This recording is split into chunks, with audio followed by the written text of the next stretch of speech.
I can have everyone's attention, we would like to get started. Welcome to the December 13th meeting of the Carver School Committee. If everyone could please join us in the Pledge of Allegiance. I pledge allegiance to the flag of the United States of America and to the republic for which it stands, one nation, under God, indivisible, with liberty and justice for all.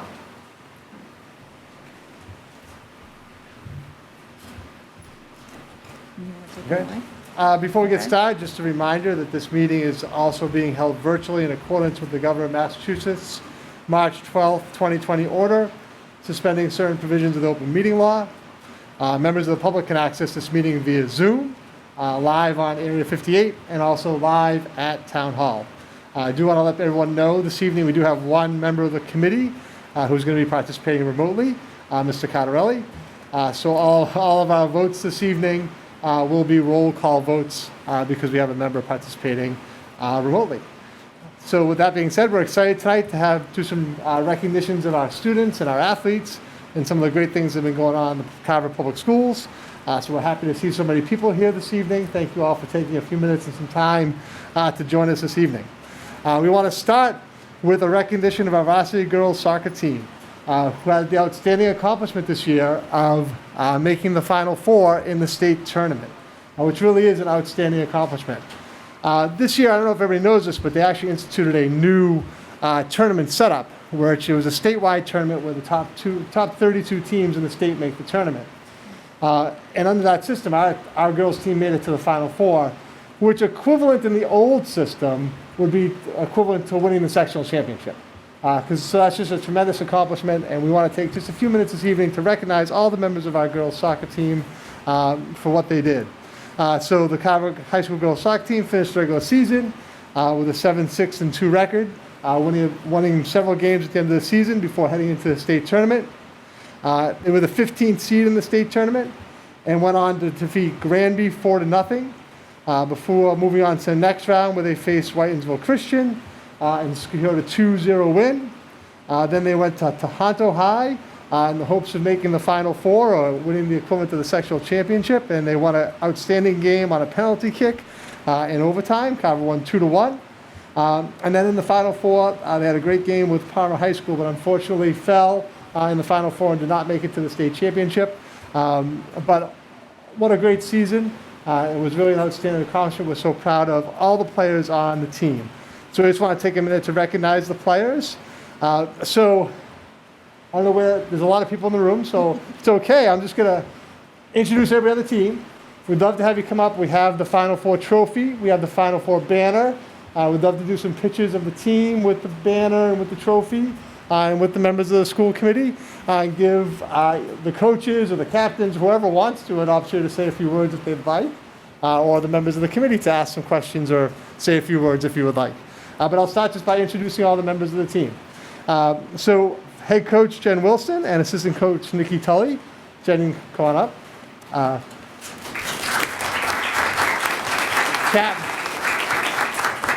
Captains Gemma Tibbetts, Gabriella Tabaji, and Claudia Pierce. And unfortunately, it was probably going to be hard to find a night where we could have the whole team here. This evening we do have several of our girls players are also part of Winter Track. Winter Track has their first meet this evening at the Reggie Lewis Center, so I know several of the players are at the track meet. But I'll announce the whole team, and if those players are here, if they come forward, that'd be great.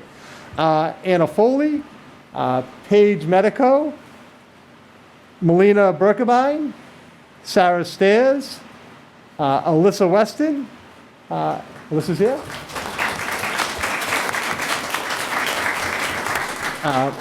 Avery Craig,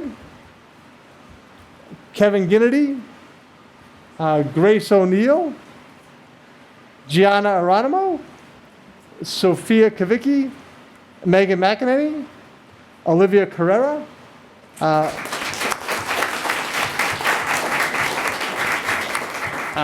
Riley Reed Davis,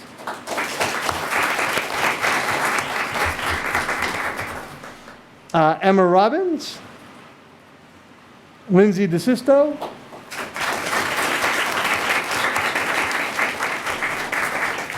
Morgan Reed Davis.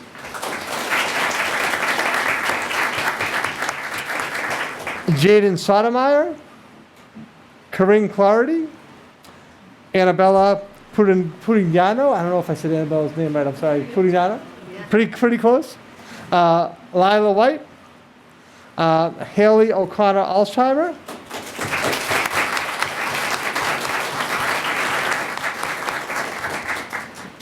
Sophia Tibbetts.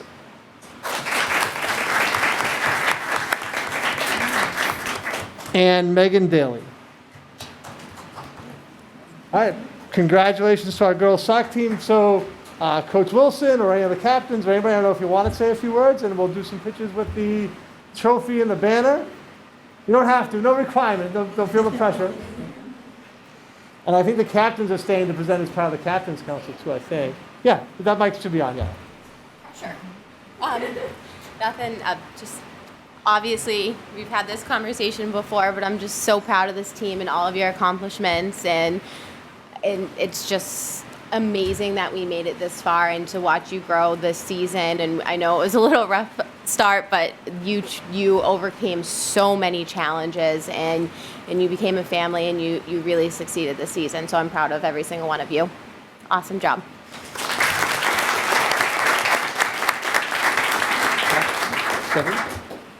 Anyone have any? I'll just say congratulations. I watched your last home game when you were in the playoffs, and I was extremely impressed with both the attitudes on and off the field. You girls and boys played so well together. I mean, you were really just a very cohesive team, and you could see, it was so awesome to watch. And of course, you won that game, which was super fun. To the coaches, congratulations. You've done a really great job taking this team. I have several friends who have kids on this team, and it's just fun. It's fun, to win, but it's also fun to see a team really just come together as a really good group. And winning's kind of like icing on the cake, but win or lose, you guys accomplished a lot more beyond just winning a game. And that attitude has really kind of gone through the school. And so just congratulations all around. Well done.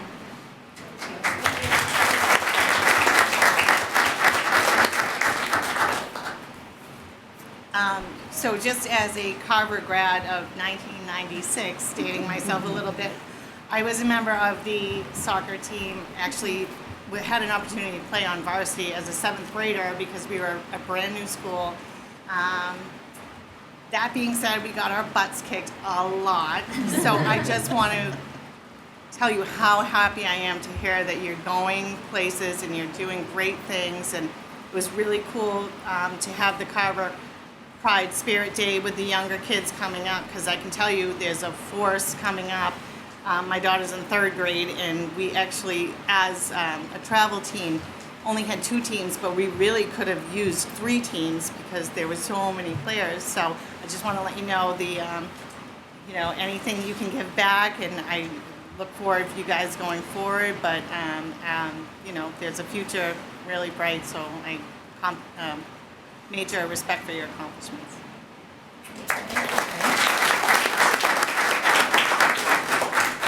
Just congratulations and great job. Not only is your coach proud and we're proud, but the entire town is proud. Good job.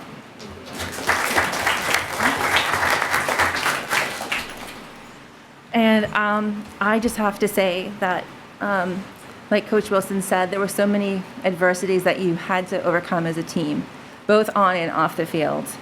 And I'm really incredibly proud of your sportsmanship, how you cared for one another, how you lifted one another up, how you rose above some of the noise that you had to face on and off the field and around the field. Just super proud of all of you, and I hope that you're all very proud of yourselves. So congratulations. Thank you for coming tonight. Thank you.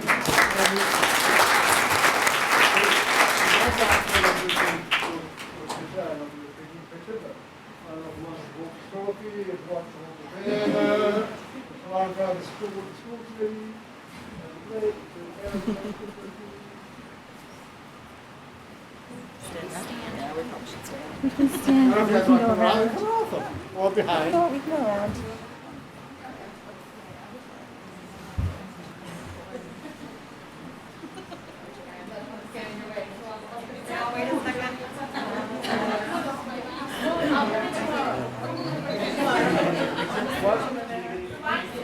Okay,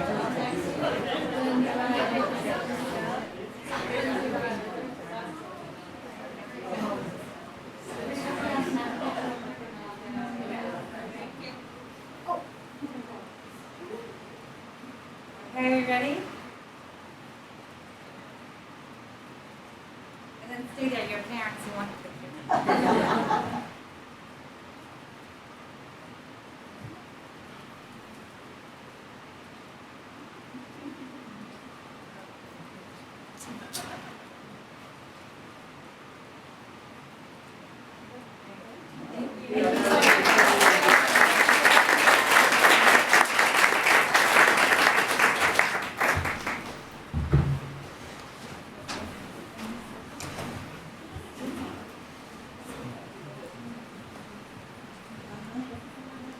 Thank you.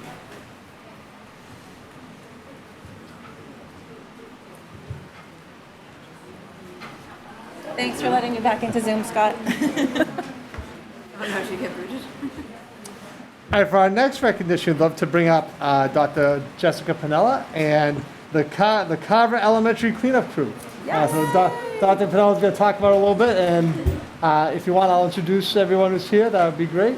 Absolutely. All right, so I'll introduce the members of the Carver Elementary Cleanup Crew, and then Dr. Parental will talk a little bit about what they've been doing.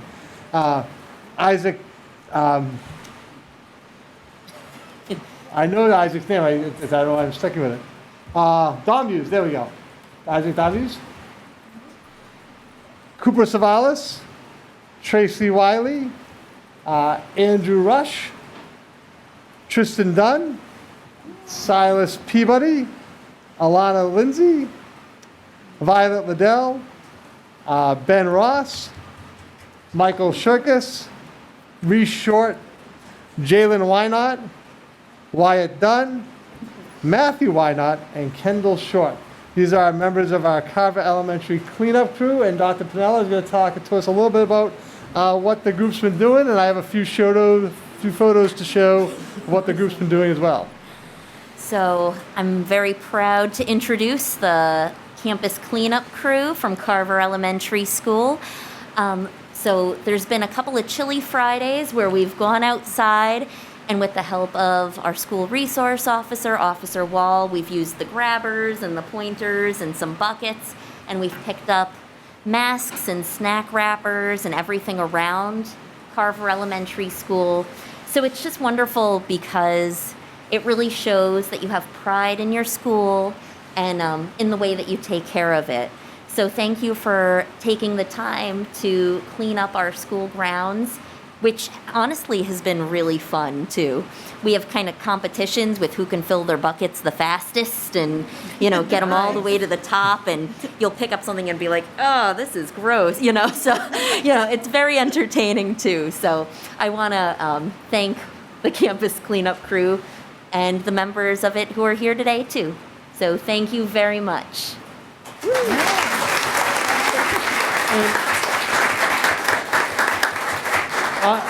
Obviously, we appreciate your commitment to community service, to helping your school and helping your community, and starting that at a young age.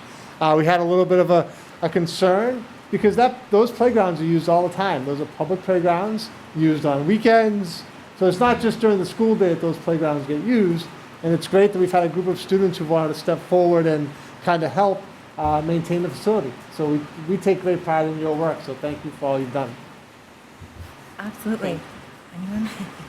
I will just say that I am so proud of you guys. You know, a lot of kids might have an attitude of, well, I didn't throw that on the ground. Why should I have to pick it up? And you're setting an example for everyone that says if nobody does nothing, then the situation will just get worse and it'll be messy for everyone. But you're taking the first right step into doing the next right thing to help keep your school clean and have it to be a fun, safe place. And so I appreciate all of you so much. I think it's awesome that you guys are doing this. And hopefully, you know, we can pass the word to people to not litter. But, you know, sometimes things blow away by accident. We'll hope that nobody's intentionally throwing trash on the ground. But good job to all of you. We really appreciate you.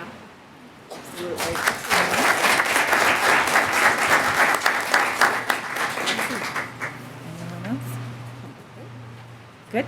No, I think it's really cool seeing our younger elementary students representing at these school meetings, and love hearing what you're up to, and I really appreciate all you're doing and giving an effort to make the best of your beautiful school and our community. So thank you so much. You're very, very valued.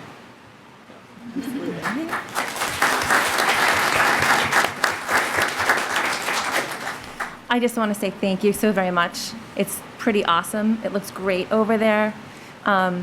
So keep up the great work. And thank you. Thank you for coming tonight. Thank you for coming. Thank you for putting this together. It's great to see our younger students get involved in helping our community. So thank you very much, guys. Absolutely. Thanks, everybody. Thank you.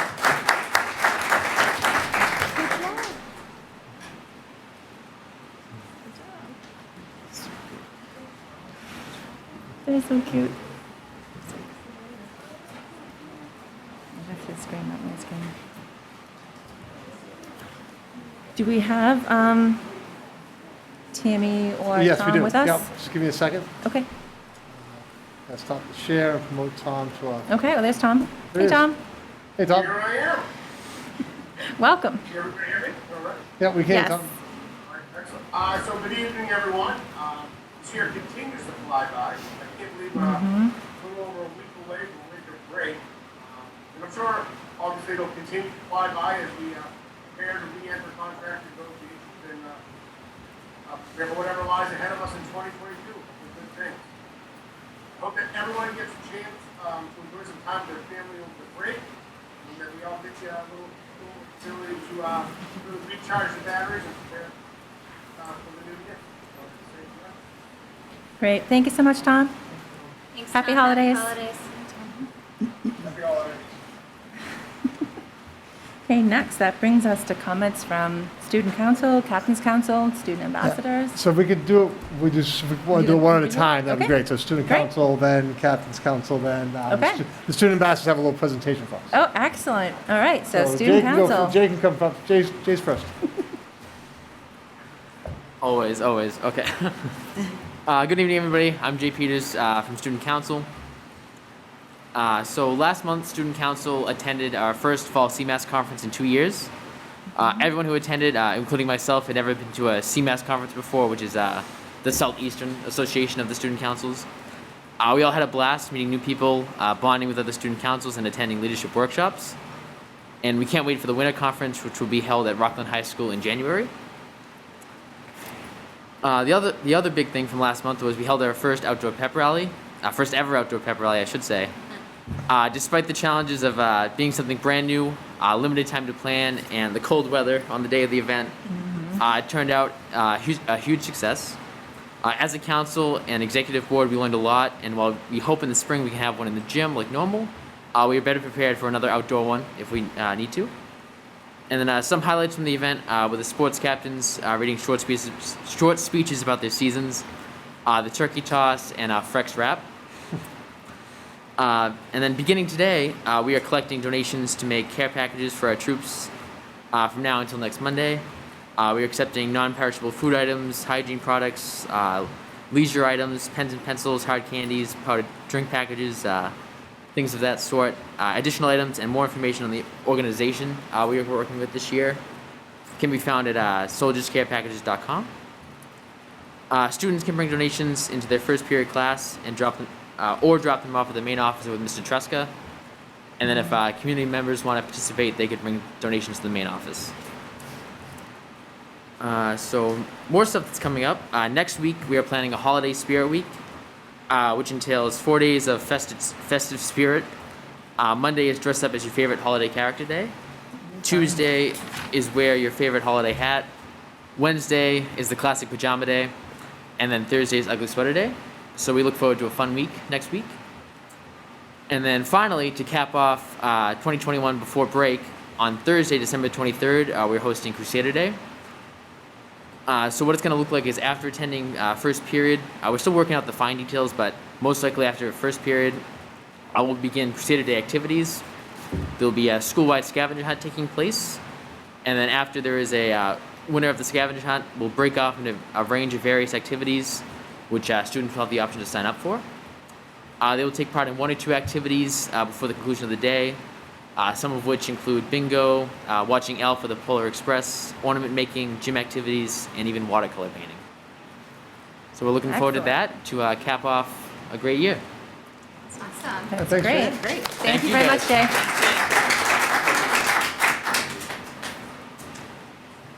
Jay. For the Captain's Council, I believe we have Gemma Tibbetts, Gabriella Tavaji, and Claudia Pierce. Well, I don't know if it was just Gabby. Yep. All right.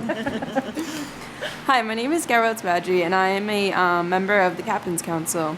It was great to get recognized tonight for making the Final Four for soccer. We really had a great season, and it was very sad, but happy we got to end on a good note.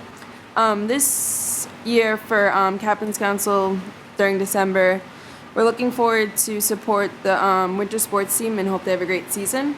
During last month, we had a girls' putter puff game. We raised about $1,200, and we went around, gave $150 to 8 students, and they went out to pick out Christmas presents for the homeless. In our future plans for Captain's Council, we are planning to have another B&11, and we hope to get it passed for the school so we can have another great year for it. Thank you. Excellent. Thank you.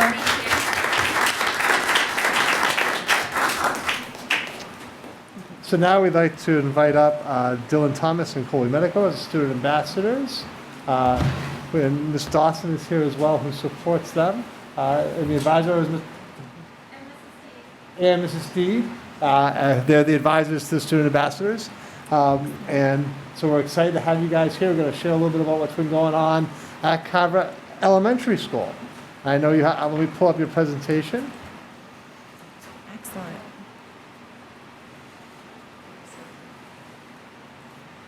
And I'll do my best to turn at the right time. Hi, I'm Colby Medico, and I'm Dylan Thomas. we are student ambassadors for the Carver Elementary School. We would like to share some fun activities we do at our school.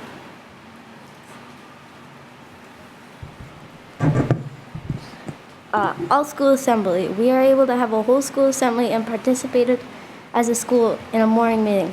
A morning meeting activity was the entire student body making rain. All you could hear was the storm growing as the students made rain.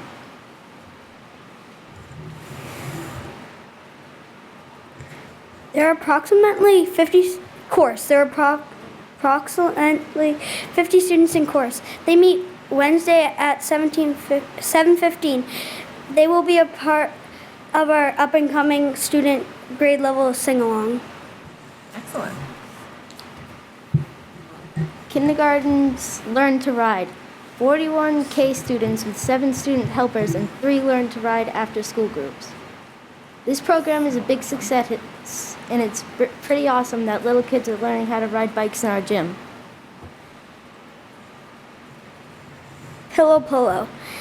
This program is okay. Oops. Pillow Polo. Pillow Polo is every Monday, Tuesday, Wednesday mornings for grades 3, 4, and 5. Each grade has 18 to 25 students. Me and Dylan both attend Pillow Polo Wednesday mornings, and we have a lot of fun with it. It looks like a lot of fun. It does look like fun. Coyote Cleanup Campus Crew. Students sign up to clean CES's grounds. Officer Wall is providing tools, and our schoolyard has never looked better.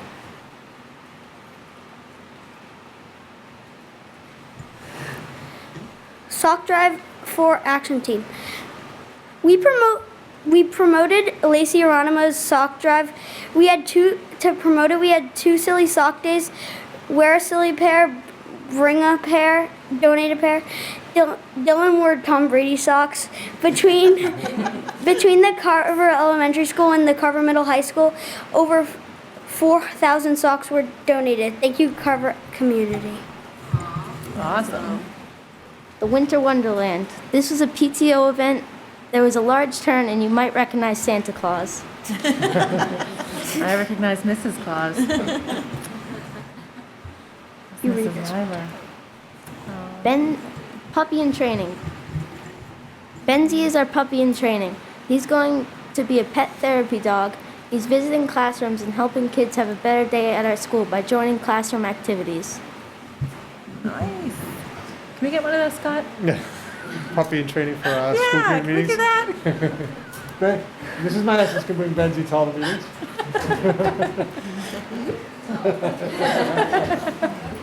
Jungle Book. Students have been selected in our up and coming musical play. I heard they're having lots of fun. Exciting. CES has talent. Carver Coyotes have a tremendous amount of talent, from singing to dancing to pet training to karate. Their talent is extensive. I watched it. One talent that stood out to me was Mason's tree climbing act. There was a kindergartner that climbed a rock wall he had in his bedroom. It would be so cool if I had a rock climbing wall. It's an hour of sheer entertainment. Should I link the video and show one or two, or? Oh, it's completely up to you. It is very entertaining. Would you like? It's an hour long. Obviously, we couldn't watch the whole thing. Well, we could watch the whole thing. You want to watch one or two? My daughter found it. I've watched it. It was very good. Sometimes we don't do great place videos. See how we do tonight. Oh yeah, that's right. Fingers crossed. It really does have a rock climbing wall. Yeah, that sound. That is awesome. Oh, that's so cool. Yes. Nice.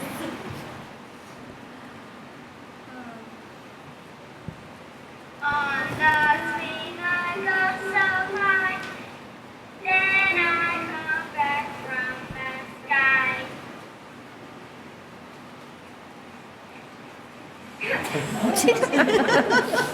Oh, great job.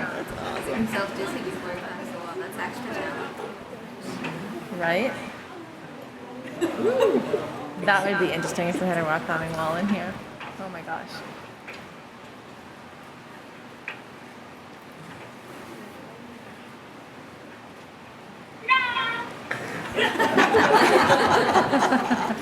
That's awesome.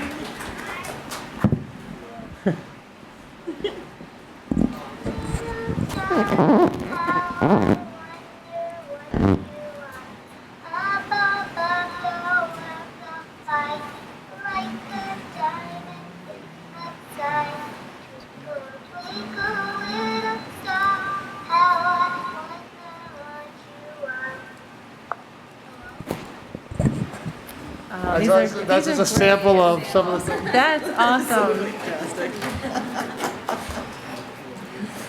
So fun.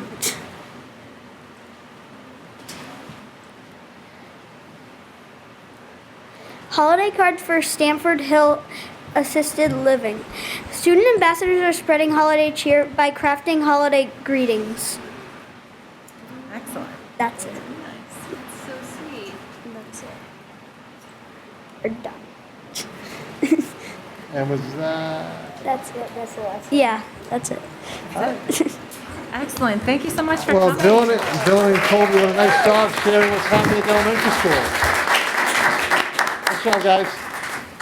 Yeah, thank you. We hope you guys will come back and visit again and share some more excellent things you guys are doing at the elementary school. Thank you so much. Thank Yeah, you. very well done, boys. Awesome. Great job.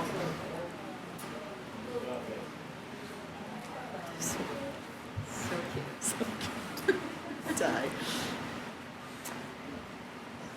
Oh, can we just stay with the fun stuff? No, I'm just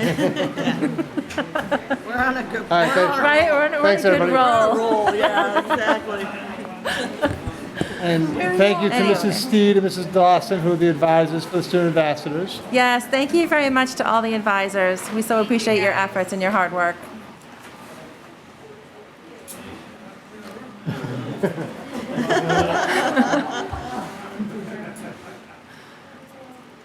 Fantastic.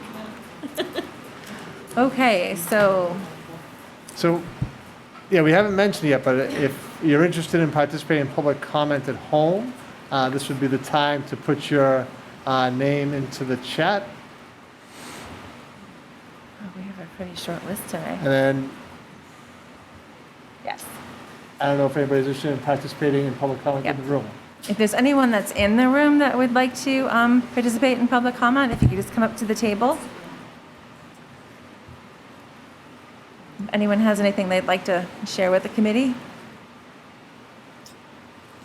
Roberta Gerardo in the chat. And Roberta Dorado is asking to speak. Excellent. Just give me a second. Okay.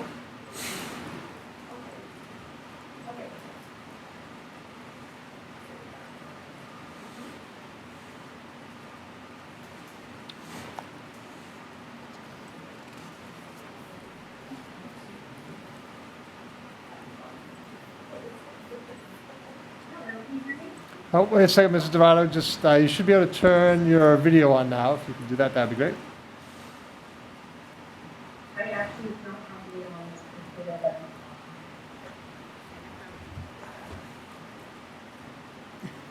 Anything over the fan. Oh, it's the wind tunnel. It is. Yep. Yeah. Hang on. Hold Hang on on, one second, we're just- Roberta. The being There. in this room, it feels like it got louder since a lot of people just left. Yep. It's very loud. We're just trying to turn it off so we can hear you better. Oh, Mr. Neef is trying to turn it off so we can hear you better.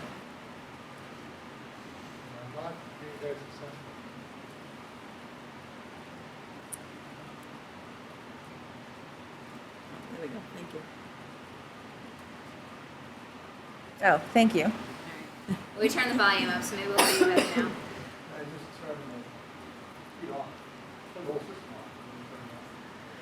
Okay, well, the thermostat is not cooperating so far, but Area 58 was able to turn the volume up, so you can try to speak now.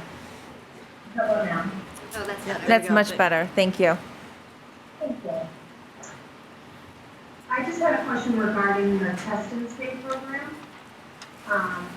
From what I have seen for deputy, which I've been told from schools following, fully vaccinated students are exempt from testing. But I don't see anything about them being excluded from opting into test if they become close contact, which is what the process is at the middle school. So I was wondering if there was something I missed in the deputy writing, or was there another vote within the town that excludes vaccinated students from participating in the test and stay program if they become close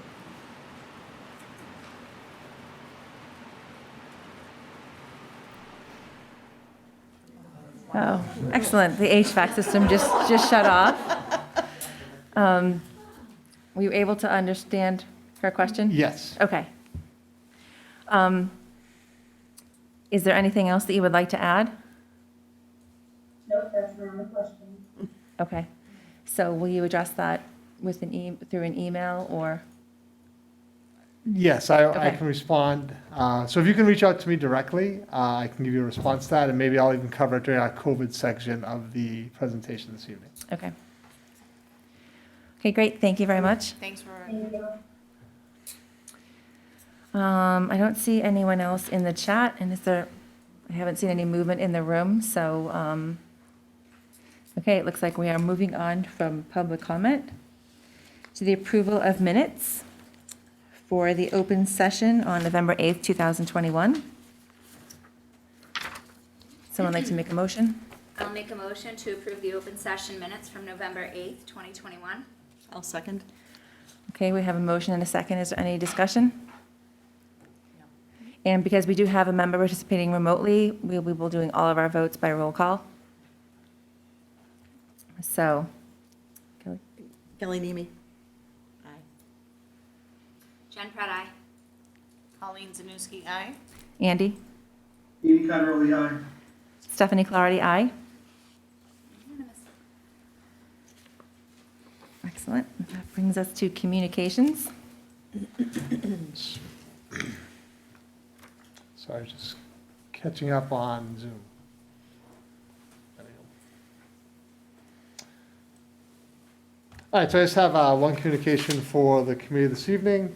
It is the annual report from Reed's Collaborative. Just gives an overview of what's been happening within the Reed's program. It's there for the committee to review. I'm not going to do I'm not going to do a specific overview of everything that's in the report, but it is something that they send out each year in December for member school committees to take a look at.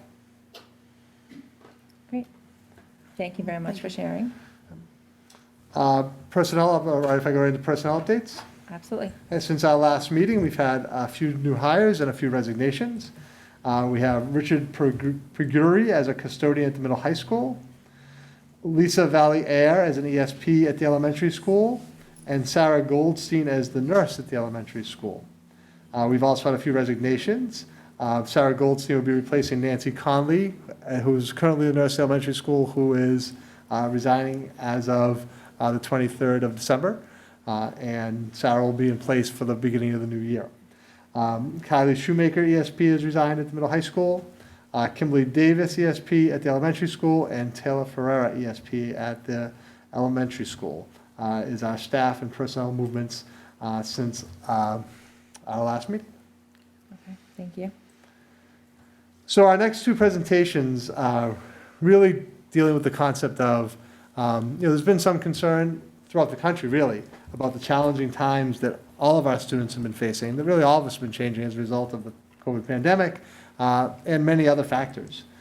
So we thought it would make sense to do a presentation on the support services being offered both at the elementary school and the middle high school to support our students as we face the challenges that we currently do as a community, as a region, as a state, and as a country. So we've invited staff from both the elementary school and the middle high school to make some presentations about guidance and support services being offered. So we're going to start this evening with the elementary school. So I'd like to invite up Mrs. Maestas, the building principal, and Mrs. Hardiman, school adjustment counselor at the elementary school. We're going to talk about the guidance services and supports. Thank you for both being here. Yes, thank you and welcome. Thank you for having us. You're welcome. Good evening, everyone. All right, can you hear me okay? Yes. All right, so thank you to Mrs. Hardiman for joining us. She is one of our school adjustment counselors at the elementary school. So I thought what would make sense for us tonight would be to start just by going over the counseling support that we have in place at Carver Elementary School this year. And I will say that it's a little bit unique this year. But first off, as I mentioned, introduced Mrs. Hardiman earlier. She is our pre-K through grade 2 school adjustment counselor. And at the elementary school, we have school adjustment counselors / social workers. That's their DESC licensure. They're not guidance counselors, but so they have an array of experience in supporting students. In the grades 3 through 5 grades, we have Mrs. Bartlett, who's a school adjustment counselor.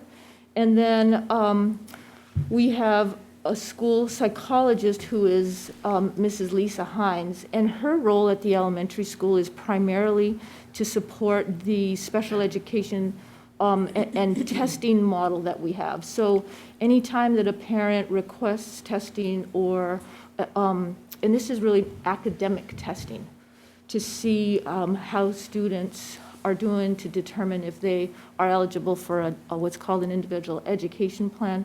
She primarily focuses on testing. So while she's a school psychologist and has various experience, she's not someone who is regularly able to meet with kids for, let's say, like an anger management group. That's what our school adjustment counselors would do. We have K through 5, Mrs.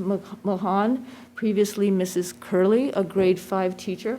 But this year, through COVID funds, we brought in Mrs. Mahan, who is also a licensed school adjustment counselor / social worker, to support the students through a 6-day rotation. So she sees all 800 children at the elementary school on a rotation like the other specialists do. And the reason that we brought her in to do this, last year when Mr. Neef and the administrative leadership team was looking at how we were going to support the students after the 2020 COVID year, and assessing our needs, we determined that we really needed additional SEL support.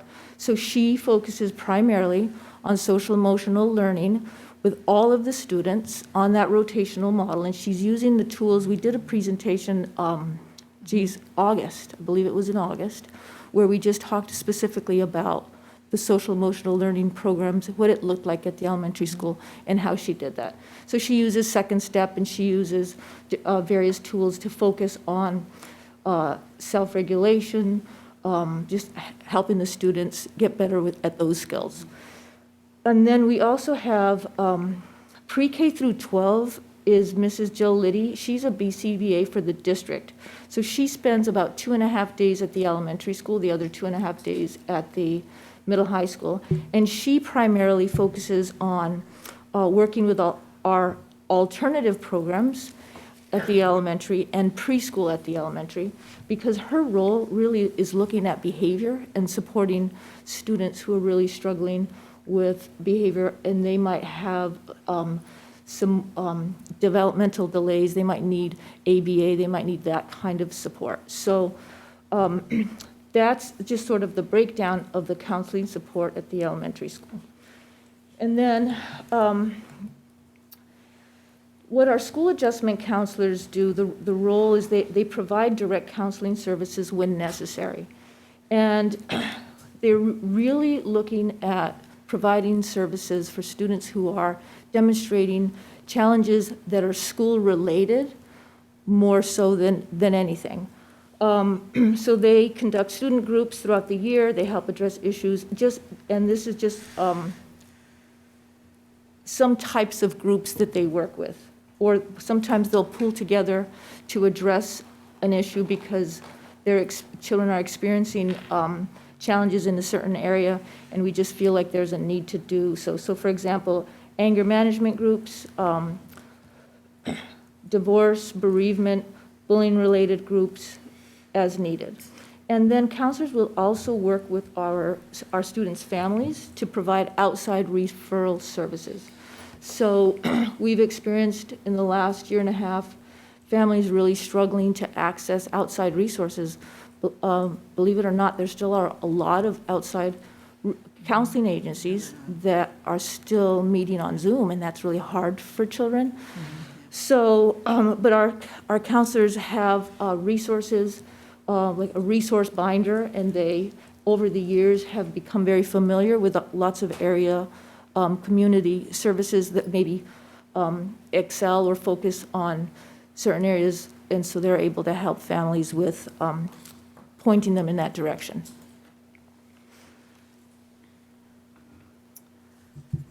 Hi, everyone. So I just want to talk about our counseling support model. So our tiers of support. We do one-to-one counseling, small group counseling, a lot of lunch bunches. Sometimes I do snack bunches. We try not to pull our students during academic times. Tier 3, our social skills support as determined by DESA screening. In-class support, push-in. That's when we would go in and support the students inside the classroom. And at times we'll make behavior plans. We create them, we implement them, and modify them if needed.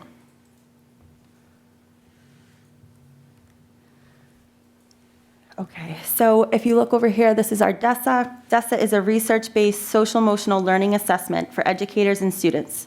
The DESA screens for the potential area of need for a student.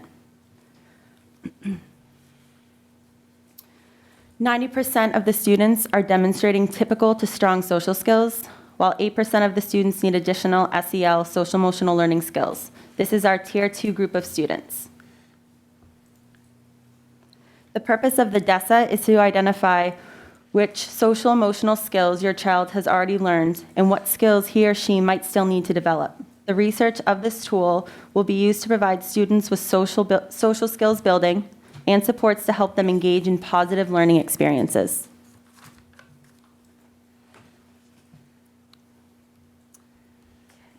So this, if I just could interject for just a moment, that last slide, the DESA slide, we just, in November, had the counseling team worked with the teachers to complete this tool on all of the students. And ideally, what we really want is we want the teachers to have a real good understanding and know the students pretty well. That's why they didn't conduct the DESA in September or October. Just wanted to give the teachers some time to get to know the students. So this data that Jordan just explained to you is that, you know, 90% of our students are demonstrating typical to strong skills, which is really good, based on the DESA that we just completed in November.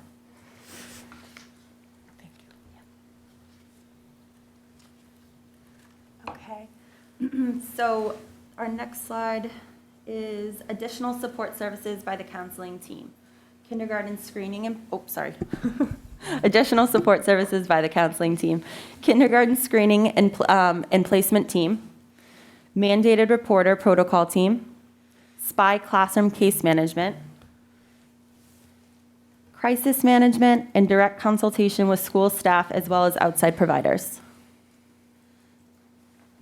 And then just on our last slide, just some of the stressors that warrant counseling. These are just a few little examples that I just wanted to just briefly mention. So things like separation anxiety, and I will say that that's probably one of the things that we've seen a significant rise in the last year and a half. So from, you know, when we started in hybrid in the fall of 2020, that there was definitely some of that. But, you know, one of the interesting things that we had in play at the elementary school is we had 2 student school adjustment counselor interns that were on site with us full time.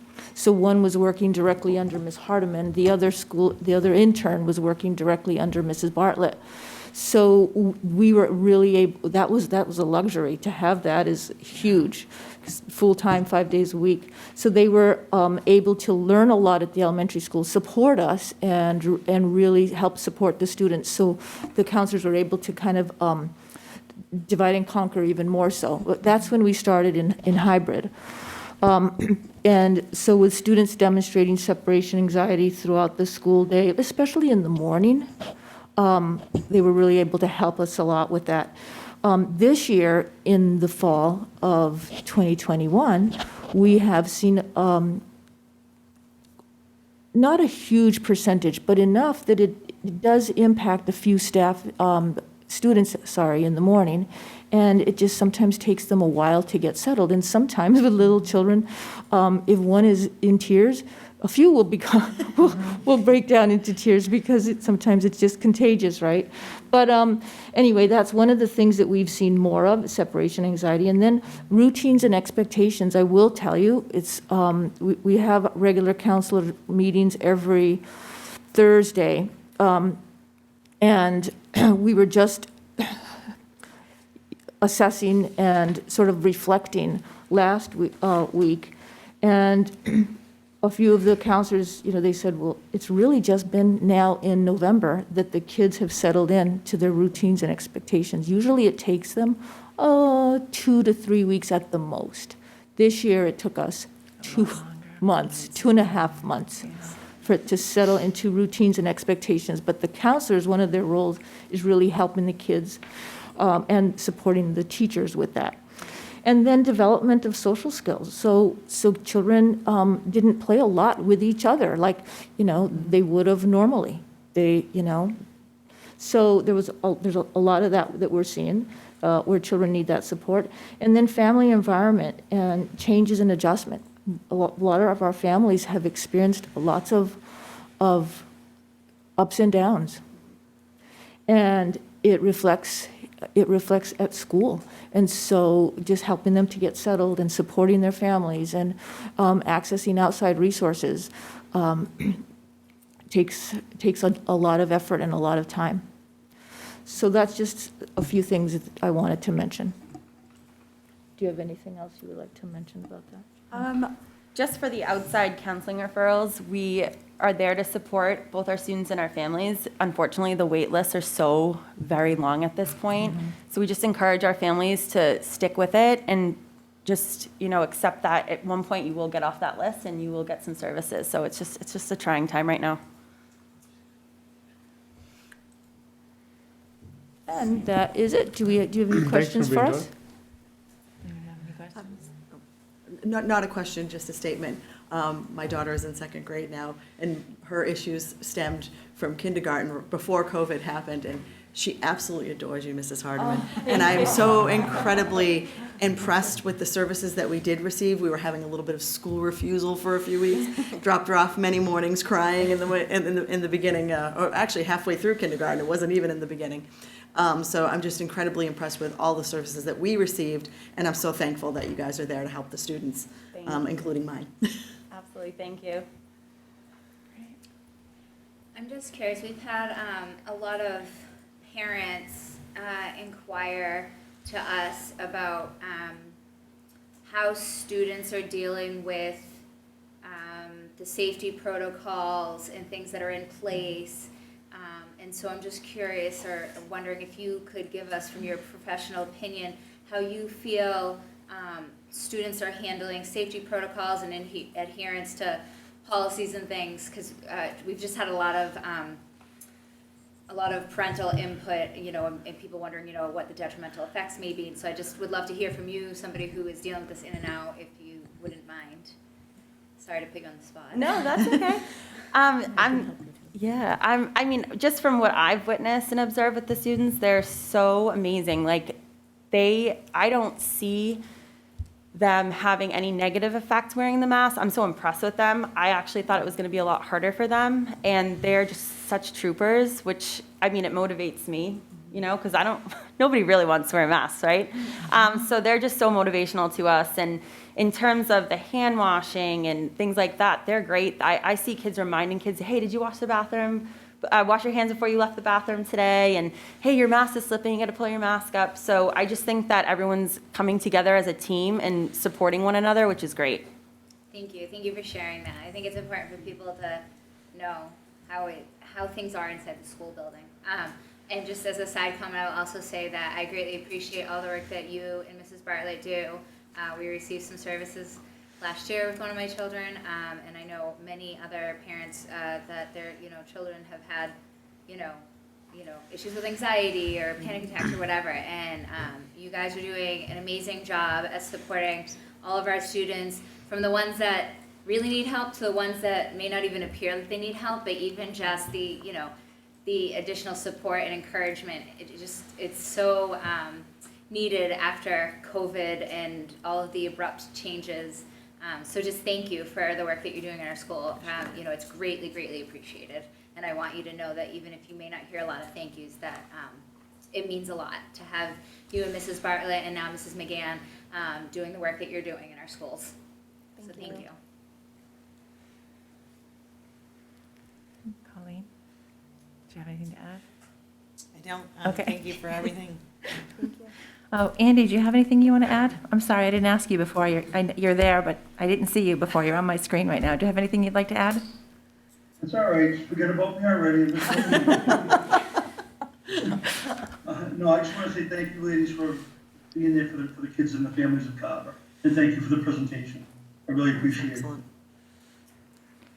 And I just want to echo everyone's sentiments. I know that, this has been trying for all of us, and I think, kids need our support and families now more than ever. So I appreciate your efforts. Thank you very much for coming to share a little bit more in-depth view into, to what you deal with on a day-to-day basis and the services that you provide. I think it's important for our community at large to know that these types of services are available to our students. So thank you very much for your efforts. You're greatly appreciated. Can I just add one thing? Because when I heard, Jen, you said, if you just, how you thanked the team, all of you, how you all thanked the counselors team. I just want to make sure you all know they are an incredibly strong team, all of the folks that I mentioned earlier. And if you think about the counselors at the elementary school, Mrs. Hardiman has pre-K through 2, that's 450 students. Mm-hmm. Mrs. Bartlett has the others. And it's like they're on roller skates sometimes, just going from one end mm-hmm. to another, supporting kids. And they do it seamlessly. They do it as a team. If someone's not available, the other one is pitching in. It's just something to really be proud of because they work so well together and they really support kids. And every time that you need something, their hand is up. I got it. What do you need? I'll do it. So that's how fortunate we are and you all are and our community is. So thank you for recognizing the need. Yeah, absolutely. Thank you very much. Appreciate it. Thank you. Thank you, Ruby and Jordan. So on the same vein, we also have Mrs. Cabral and Mrs. Winslow, who are here this evening to talk about guidance support services at the middle high school. So welcome to Mrs. Cabral and Mrs. Winslow. Yes, welcome. Thank you for joining us.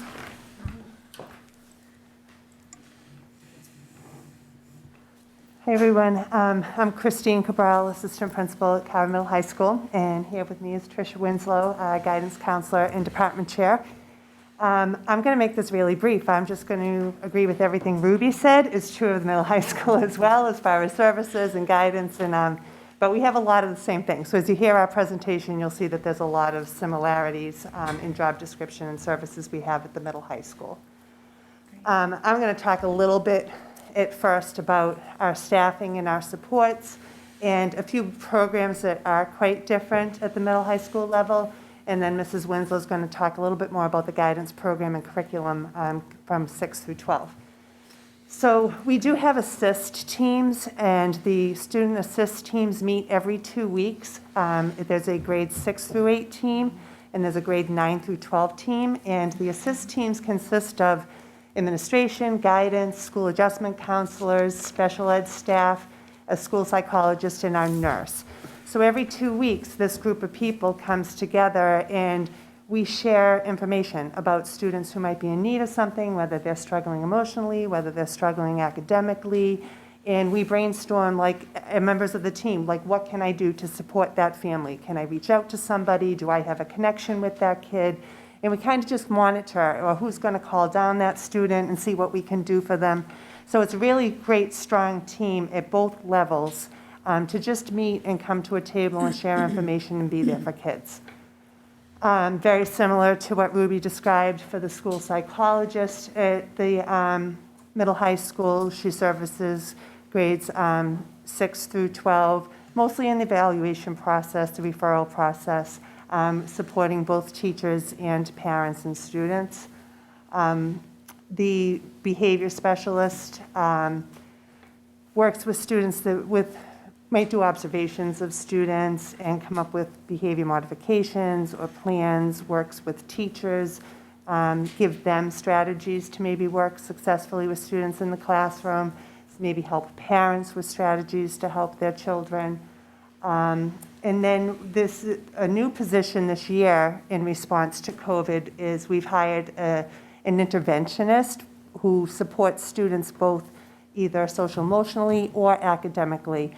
And the students, grades 6 through 12, she is all over the place. Her name's Brooke Bishop, and she's phenomenal in helping students where they're at, whether maybe they were a full remote student last year and has come back to school and is struggling being in the building. She might help that person with those needs. She might help someone who maybe with the hybrid model has academic gaps.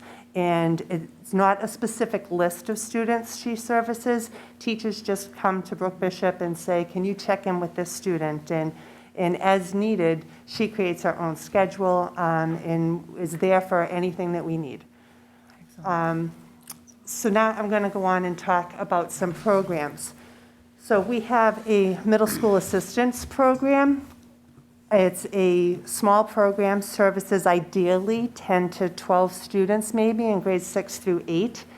And there's a special education teacher, a school adjustment counselor, and an ESP assigned specifically to support those students.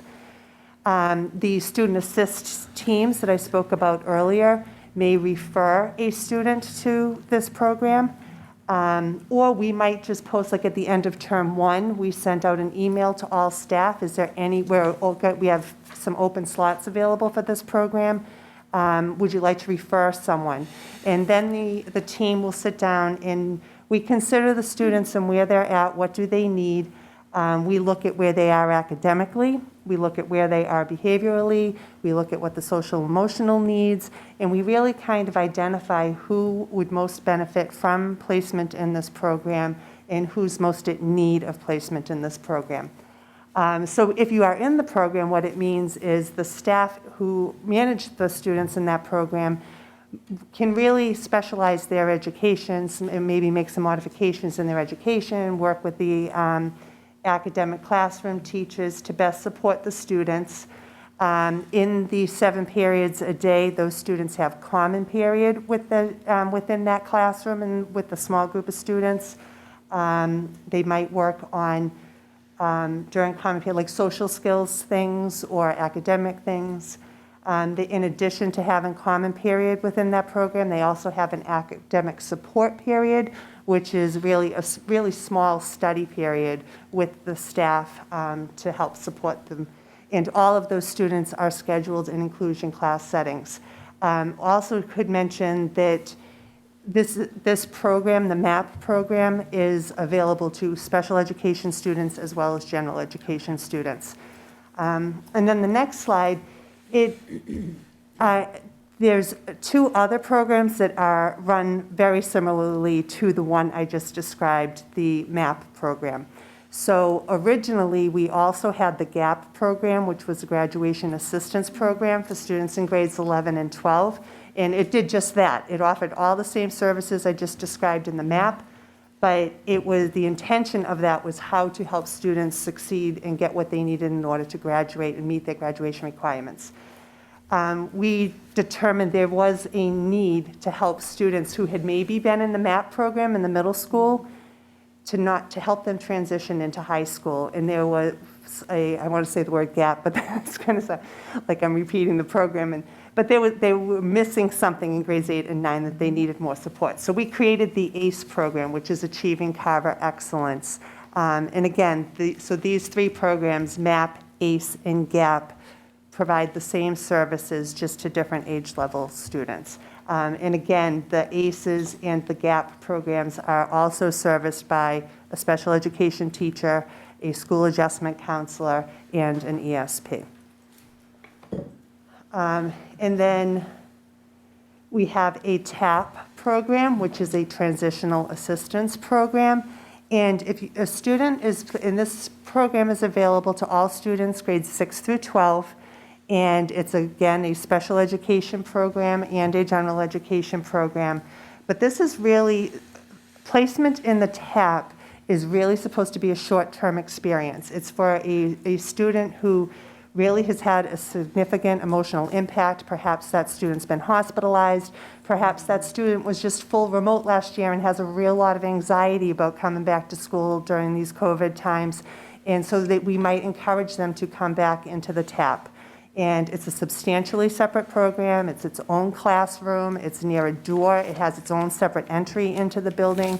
So the student can pretty closely get dropped off, walk into their classroom, and we do whatever they need. If they want to stay in that room, which is supported by a school adjustment counselor and an ESP, they can stay in that room all day long. They can do work online. The school adjustment counselor can get work for them. And if it's just to get into the building, or if it's a shortened day, maybe they can only do it for 3 hours a day. But we really work with that student and their families to help them where they're at. But it's supposed to be a short-term placement because the goal is to get that student moving back into their regular schedule as soon as possible. And then I think I have one more program to talk about, which is the Carver Alternative Program. We like our apps at our acronym. Our app acronyms up at the middle high school, but we have a CAP, which really serves as an alternative program. It's not on the school campus. It's actually, those students attend school over in the central office classroom. And these students really, it is a special education program. They really have specialized individualized instruction. They may take online courses. They may go out during some part of their day to serve internships.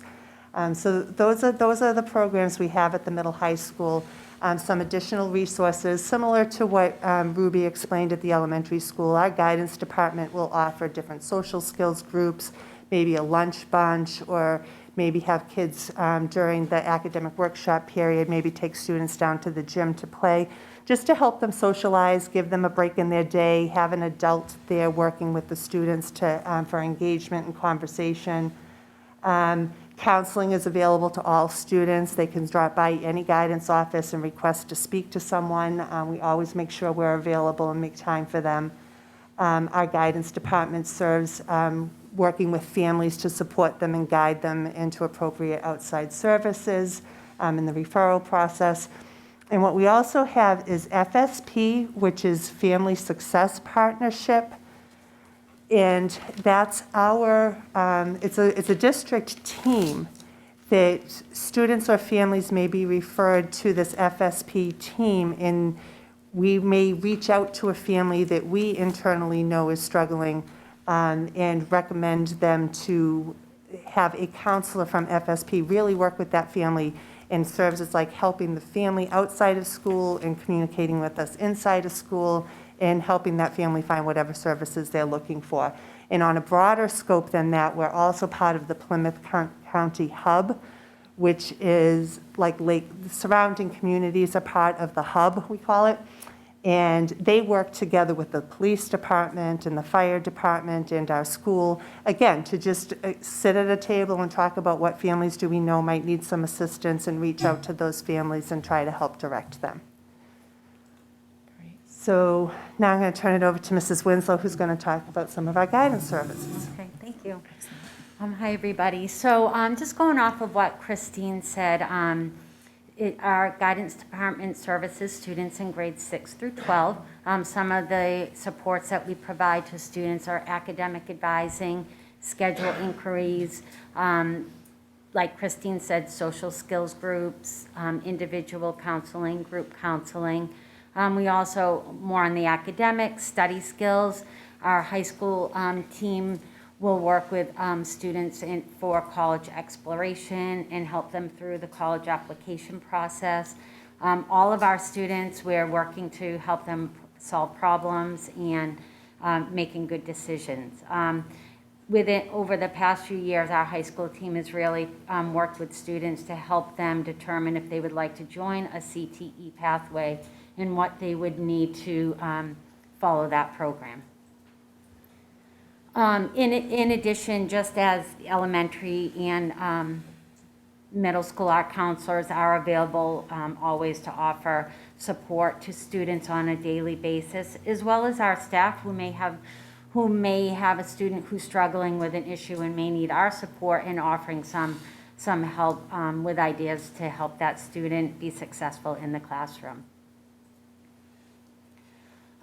So in addition to the social and emotional support that we're offering students, we're also trying to get them ready for life beyond high school with their career and academic plans. So at all grade levels, we're implementing a comprehensive guidance portfolio. This has been happening at the high school level for many years, but we're starting to implement that with our grade 6 students. So in the students' guidance portfolio, they will have career assessment results from grades 6 through 12, a reflection of their results. They'll have college searches, career searches based on many of their assessments that they've taken, their future plan, and ultimately a resume that they can bring with them beyond high school. The next few slides for grades 6 through 12, I'll just highlight some of the key points of our curriculum. In the 6th grade, we're really trying to transition the students to the middle school. It's a big transition for them, but an exciting one. Our goal is to help them be successful and be happy in grades 6 through 12. We do focus early on in the term and in the year, helping them get organized and manage their time. Right now, we're getting ready to implement our World of Difference program with the students. In this program, we have high school peer leaders who will facilitate lessons through this program that teaches our students to recognize and understand differences among each other. So this program has been at our school for at least 10 years approximately. So we're excited to be able to really bring this back to what it was pre-COVID. So we're presenting to the 6th grade tomorrow, and our peer leaders are excited to get back into the classroom. For our 7th grade students, we're getting them ready to really start thinking about their interests and how that might relate to a career path. So in the 7th grade, the students will take the career decision-making system and look at their interests and look at career models or career areas that might match their interests. And then moving on to the 8th grade, this is a year where we really start to ask students to start thinking about decisions that they may be making in the upcoming years. So for many of our students, they will attend Carver High School. Some of our students just make the choice to attend a vocational school or an agricultural school or a private school. So we do give them that information and make sure they're aware of their options, but know what's out there and what works for them. So at term 1, we discussed that with them, and we also, later on in the year, we introduced them to Naviance, a web-based program for college and career searches. So we just touch upon Naviance a little bit in the 8th grade. So then in grade 9, our counselors do a nice job transitioning the students to 9th grade. Although we're in the same building, we want students to be aware that it is high school for them and there are some different expectations. So our 9th grade students do participate in a freshman seminar. They learn about their graduation requirements and the importance of their academic performance and how that's going to impact them throughout high school and beyond. Also in 9th grade, students will take a Naviance assessment to, again, look at some career options for them. In the 10th grade, our counselors will start to work with students and identifying GPA requirements and really what's needed for them as they start thinking about college and their academic path. They'll continue to work on career assessments. Again, that all becomes part of their guidance portfolio or their MyCap. So that I would say by the 10th grade, the students really should they start to have a pretty good idea of what they like, thinking about what they value and what skills they have. In the 11th grade, this is I think such an important year for our students. Our department does a really nice job with the junior workshop. I know I talk to people from other schools and they're always impressed with our junior workshop. It's 10 guidance classes that our counselors instruct students on SATs, how to get ready for an interview, college and career planning, resume writing. So they're very, very useful workshops for the students. Also this year, or actually last week, the students participated in Credit for Life.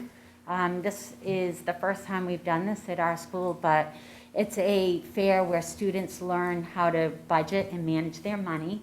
They're given a profession and a monthly salary, and they need to figure out how to manage that. So it was really interesting to hear the students when they didn't have any money left in their debit account. And they're like, oh, I spent too much money on clothes this month. So it was, they had this cash, and some of them used it wisely, and some of them just had some fun with it. So this is something that we hope we'll be able to continue next year and beyond. But it was definitely, I think, a good real-life experience for them.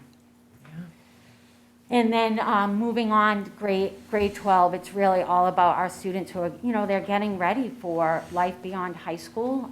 For some students, having their skills that they've gained through our pathways, or getting ready for college, or both. But the counselors spend a lot of time getting the students ready. In August, they run a college application boot camp.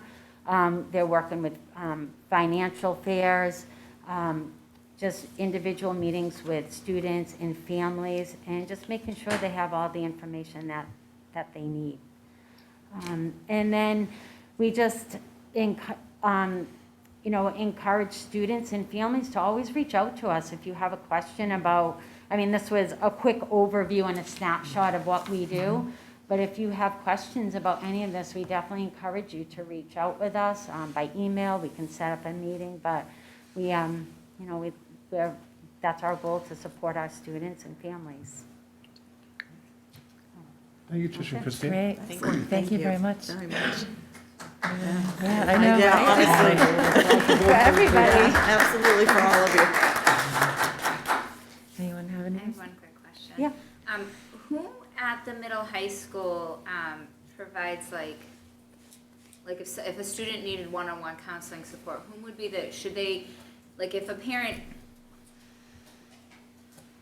sorry, I'm like too many thoughts going through my brain. If a parent was concerned about a student and they wanted to seek, somebody to reach out, I know you mentioned like Brooke Bishop does that at like the teacher's request. If a parent had that, whom should they start with to sort of make that request? Should they go through that? Should they be going through administration? Or is there like I know the elementary school, correspondence has gone out saying, you can reach out to Mrs. Hardiman or you can reach out to Mrs. Bartlett if your child's in these grades. So I'm just wondering who the contact would be at the middle high school. So sorry for that very poorly worded question. So that would go, you would start the middle school guidance office, so that would be either through me or Sean Sullivan, who is our middle school adjustment counselor. Okay. So that's really where it starts. Okay, and that's for both middle school and high school. Oh, for a high school, the high school guidance counselors are Chrissy McKenna and Christina Nolan, and the adjustment counselor is Sean Vance. Okay, great. Thank you. And if I can just add, Jen, you can reach out to anybody. We'll direct you. We'll take care of you. Like if there's a parent that I talk to frequently and you need something, like whoever you're comfortable reaching out to, reach out to that person and we'll figure it out. Okay, great. Yeah, I just wanted to ask just so that the information's out there for parents, because I know me personally, I don't need it, but I wouldn't know whom to contact, so I figured I can't be alone. There must be other parents that wanted that. So thank you for the information. Thank you so much. Anyone else? Andy, do you have anything you want to add? Sorry for the delay. Just again, thank you very much. And these are incredible resources, and for the public and for parents, and just the overview was tremendous. But thank you very much, ladies. I appreciate it. Yeah, that's great. Thank you very much. Yeah, thank bigger you. kids come with bigger problems, so I think at the middle high school level, you guys are doing a great job. Thank you, everybody. Thanks Yes, to all of our thank you very staff for the outstanding presentation. And I think Christine's message is really the key message at either building. If you're concerned and you have concerns, reach out to somebody, whether it be a counselor, an administrator, myself, and we'll point you in the right direction and Absolutely. get you the support that you need. Thank you. Thank you very much, everyone. All right, so we're very excited next to have Kaylin McSweeney with us this evening. Kaylin is our liaison for Carver Care, for the Carver Cares Coalition. And last year, with the working with Mike Martin, we actually did a survey, a data survey of our middle high school students. So Kaylin's here to share some of those results and what the Carver Cares group will be doing with those results. So we're glad, Kaylin, thank you for being here this evening. Thank you so much for having me. So, as Mr. Neef mentioned, I work with the Carver Cares Coalition and also with Mr. Martin, with the Caring Crusaders, our student group, focused on substance use prevention and education and raising awareness in the school and community at large. So, thank you for pulling that up for me. So, as he mentioned, last year we did a survey throughout the middle high school. All grades 6 through 12 with the exemption of 10th grade. And last year in particular, I believe the 10th grade students participated in the statewide YRBS, They did. which is a more extensive But version. that data is not included in this presentation. So we have every grade except 10th grade. Yes, thank you for that. So we're going to go through and there were 468 surveys completed overall, 85 in 6th, 87 in 7th, 105 in 8th, and then at the high school level, 85 completed in the 9th grade, 54 in the 11th grade, and 52 in the 12th grade is the breakdown. And so these questions aim to ask about student use is the first one. So at the middle school, students self-reported their 30-day use of substances in the last 30 days. So as you can see on this chart, really there were few students throughout the middle school level that used any of the substances listed: alcohol, cigarettes, vaping, marijuana, or prescription drugs. Vaping was the most in 8th grade at 3%, and prescription drugs was the most in 8th grade at 2%. So you can see they're all pretty low, and then vaping increases in 8th grade. At the high school level, we have the alcohol use experienced a significant increase throughout the high school grades, with 20% of the 12th grade respondents reporting drinking at least once in the last 30 days.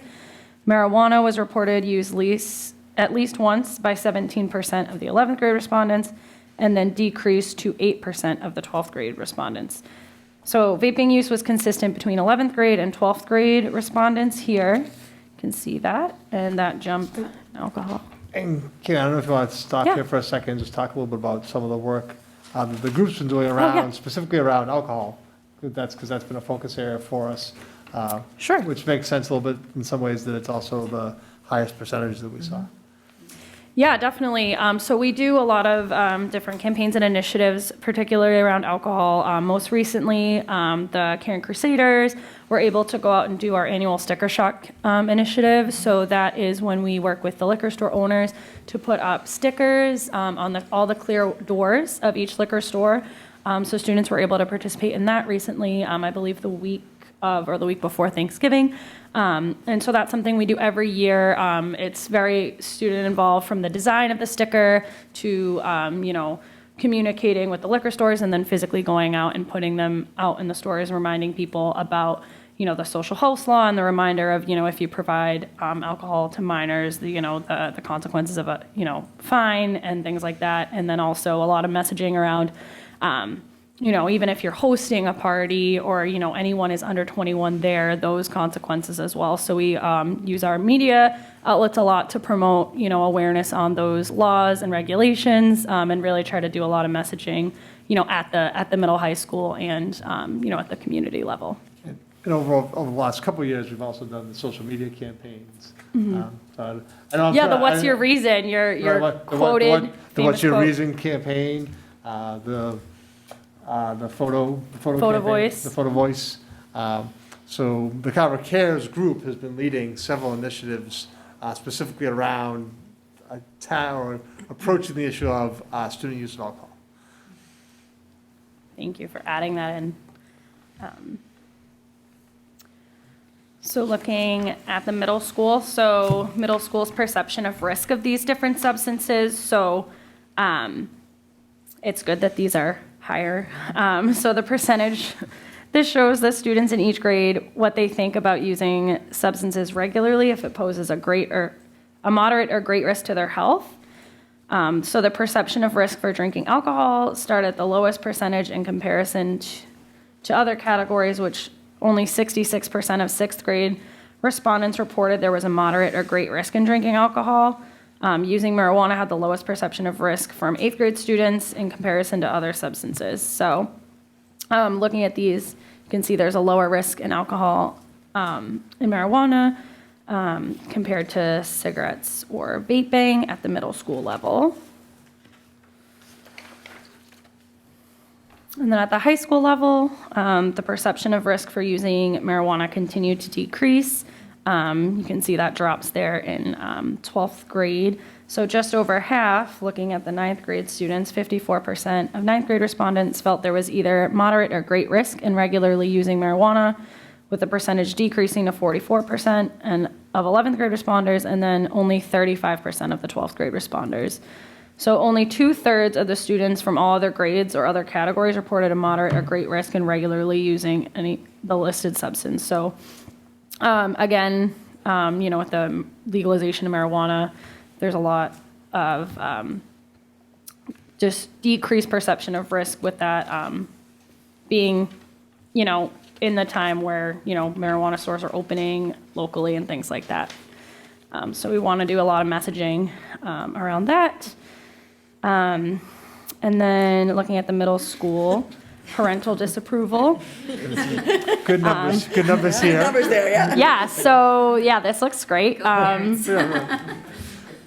So this is how the student perceives what their parents, the percentage shown is each grade that reported their parents think using the substance is wrong or very wrong. So these disapproval rates reported by students, as you can see, were very high for all substances. No substance had a parental approval rate below 92% in the middle school. So that's the lowest ones there, that's 7th grade on marijuana parental disapproval at 92%, which is still really high. So that looks good for the middle school. And then at the high school level, you can see where those dip as the grades go higher. So reported parental disapproval rates remain high for the high school students.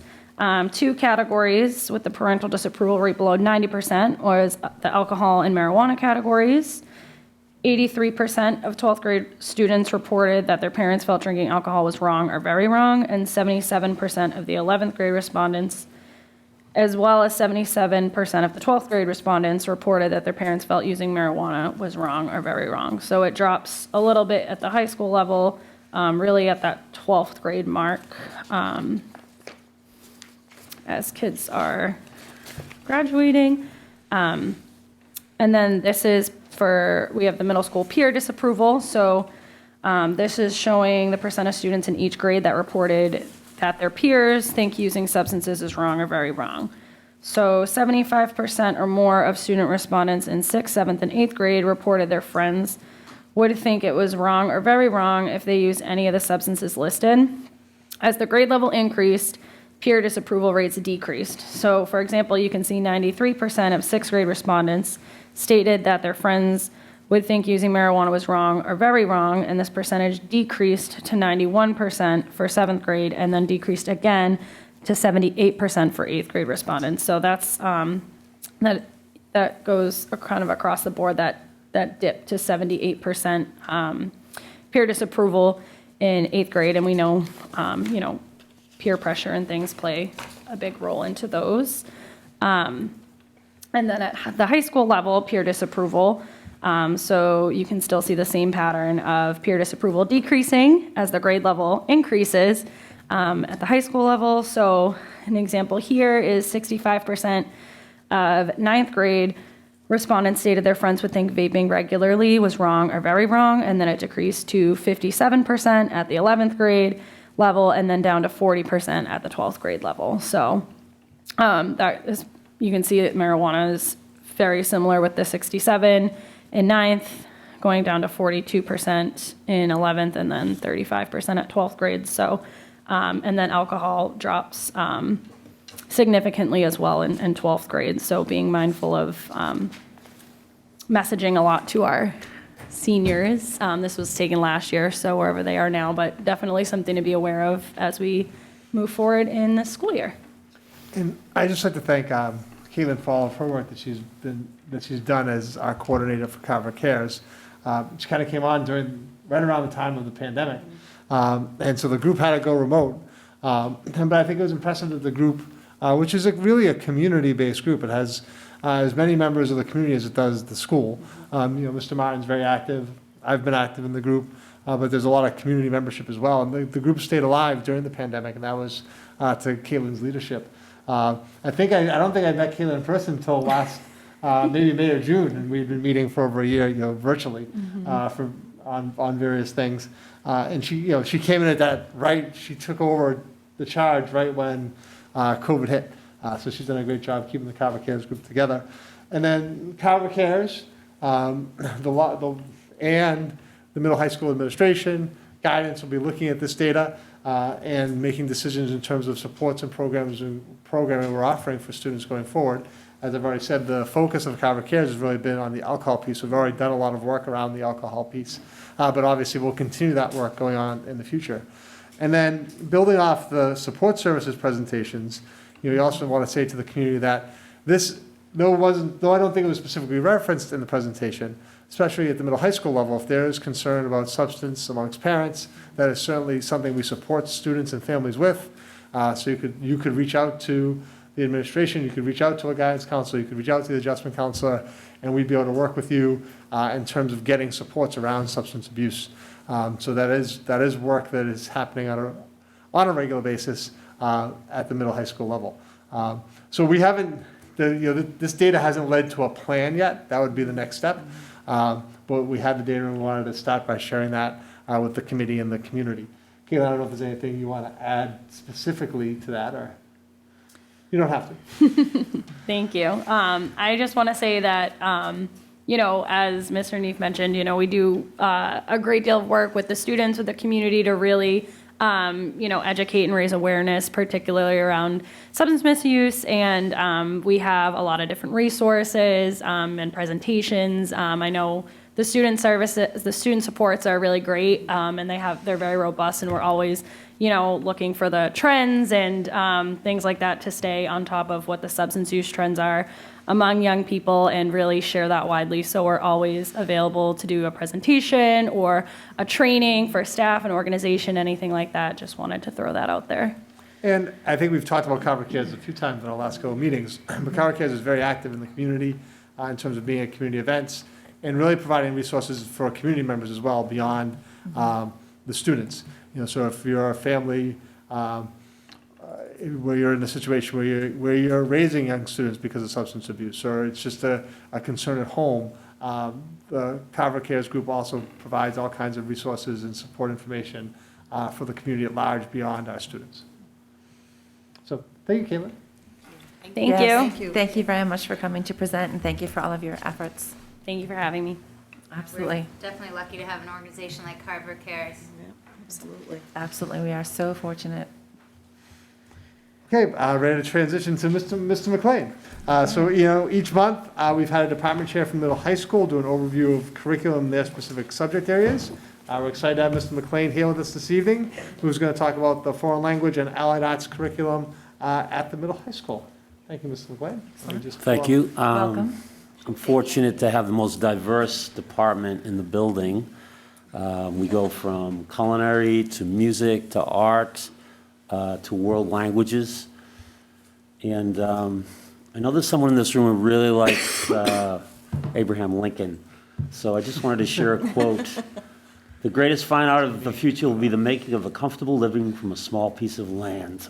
When I saw this quote, it made me think of what's been happening for the past couple of years, which I'm not even going to name, but I think our department has really weathered the storm well. I think when I look around and when I do observations of our classrooms, I see our students that are engaged, that social emotional piece is being addressed, their individual identities are being addressed, not only in art and music and culinary, but certainly in world languages as well. So I'm going to talk a little bit about each one of the departments, each one of the disciplines, and how it actually ties in with the school goals this year. So we have three main goals: empower students to meet standards through effective effort, foster a culture where students and staff feel safe, valued, and have a sense of purpose, and empower students to use their education to make a difference in the school and beyond.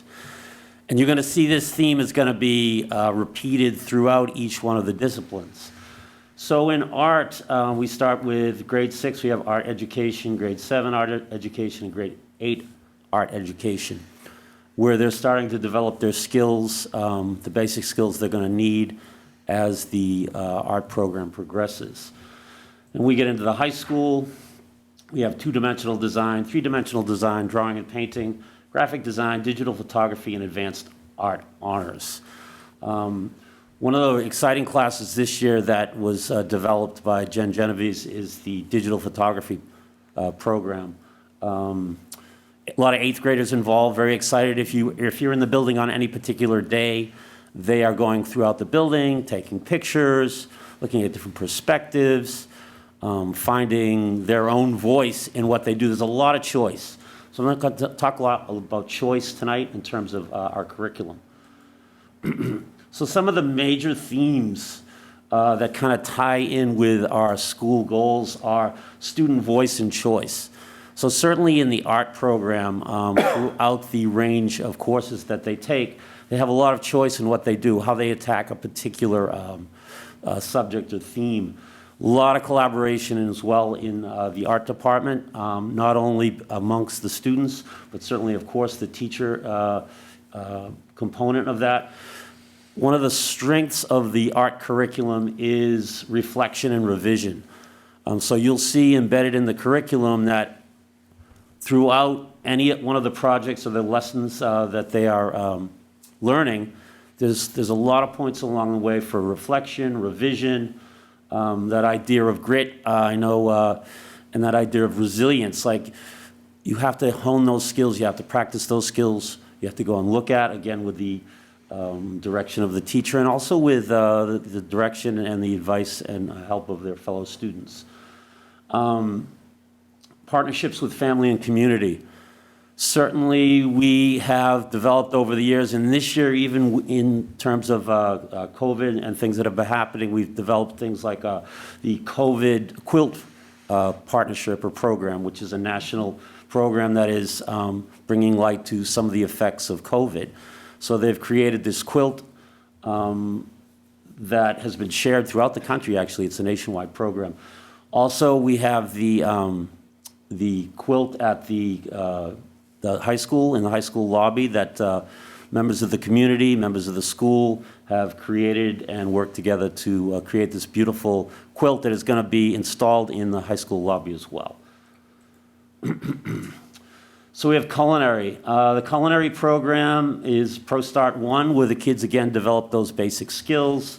Pro Start 2, where they advance those skills, advanced culinary, and then culinary management. The culinary management is actually a new class this year. It is an outcropping from the Pro Start competition. So it's an individual class where several students are getting ready for the management portion of the culinary competition. Again, a lot of voice and choice. So students are given the opportunity to look at a particular cuisine and then find their own recipes, find things that interest them, their own. A lot of collaboration in that program as well. Students work in groups. Again, there's a lot of reflection, revision. They'll make a product, they'll taste it, they'll share it, teacher guidance, etc. So a lot of different experiences, a lot of different cuisines that they will prepare. Again, the strength of the culinary program, I think, is the connections with the community. So Dan Portalance does a lot with Shane Gives Thanks, Food Pantry, also has a lot of connections between the police, the fire. So recently, before Thanksgiving, he reached out and provided Thanksgiving meals for 12 families in town, soup to nuts, everything. So there's a lot of connections, again, between the community and the program itself. So now we're going to move on to music. So we have 6th and 7th grade band, 8th grade concert band, 9th through 12th symphonic band. New class this year is piano and keyboarding. Again, this ties into the idea of pathways, that performing arts pathway, and then general music program, again, for some of the younger kids. We have 6-7 chorus, a high school chorus, and this year, again, a new program that ties in with the Pathways program is the musical theater program. Again, a lot of younger kids getting involved in music that might not be involved in it, but are getting involved in terms of that theater component. Very exciting. So again, when I talked to Jeremy Tunis and when I talked to Jillian Griffin, the one thing that they talked about was resilience, especially for the past couple of years. I mean, it's been a challenge for everybody, but certainly performance art has been quite difficult. We've done things like utilize outdoor spaces, utilize some non-traditional music spaces. You know, the masks themselves are a challenge when it comes to music, but we've managed to work through it, and actually we've had performances, and we had a performance over the weekend. Again, not strictly tied to the curriculum, but the drama club had a performance of Clue over the weekend, which was very successful. Family and community partnerships. I will go on to world languages, that's fine. Sorry if I jumped the gun there. Yeah. We're good? What's that? I said, no, that's sorry if I fine. That's jumped the fine. gun. That's fine. So world languages, we have French and Spanish. So we introduced the kids at a very early age, 7th grade, to introduction to languages when they can take a look at French and Spanish, decide which way they want to go. We have French and Spanish 1 through 5. So we look at language through the lens of linguistics, of course, but also we look at it in terms of culture, identity, geography, weather, climate. Some of the upper level classes look at things like racism, terrorism, immigration, political systems, economic systems, and not only the impact they have in the country, the foreign countries, but also the impact they have in the United States.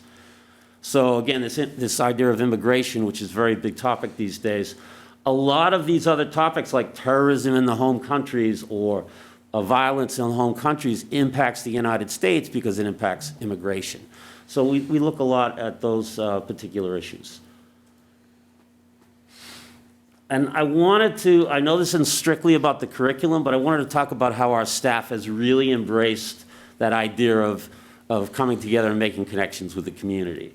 So things like the foreign language department had a cultural week, a Hispanic week, where we looked at the cultures of all the Spanish-speaking countries. We had a festival. We did some informational topics in the morning during the announcements, et cetera. We had a small party for the 6th graders.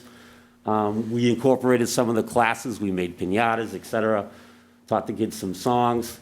Looking at some other outside activities that our department does, we send students every year to SEMSPA. And some other things that some of the students do, foreign language students. There's a homework club, for instance. Some other things that we do are, and a lot of work with the outside, you can click the next slide. Oh, no, oh, here we go.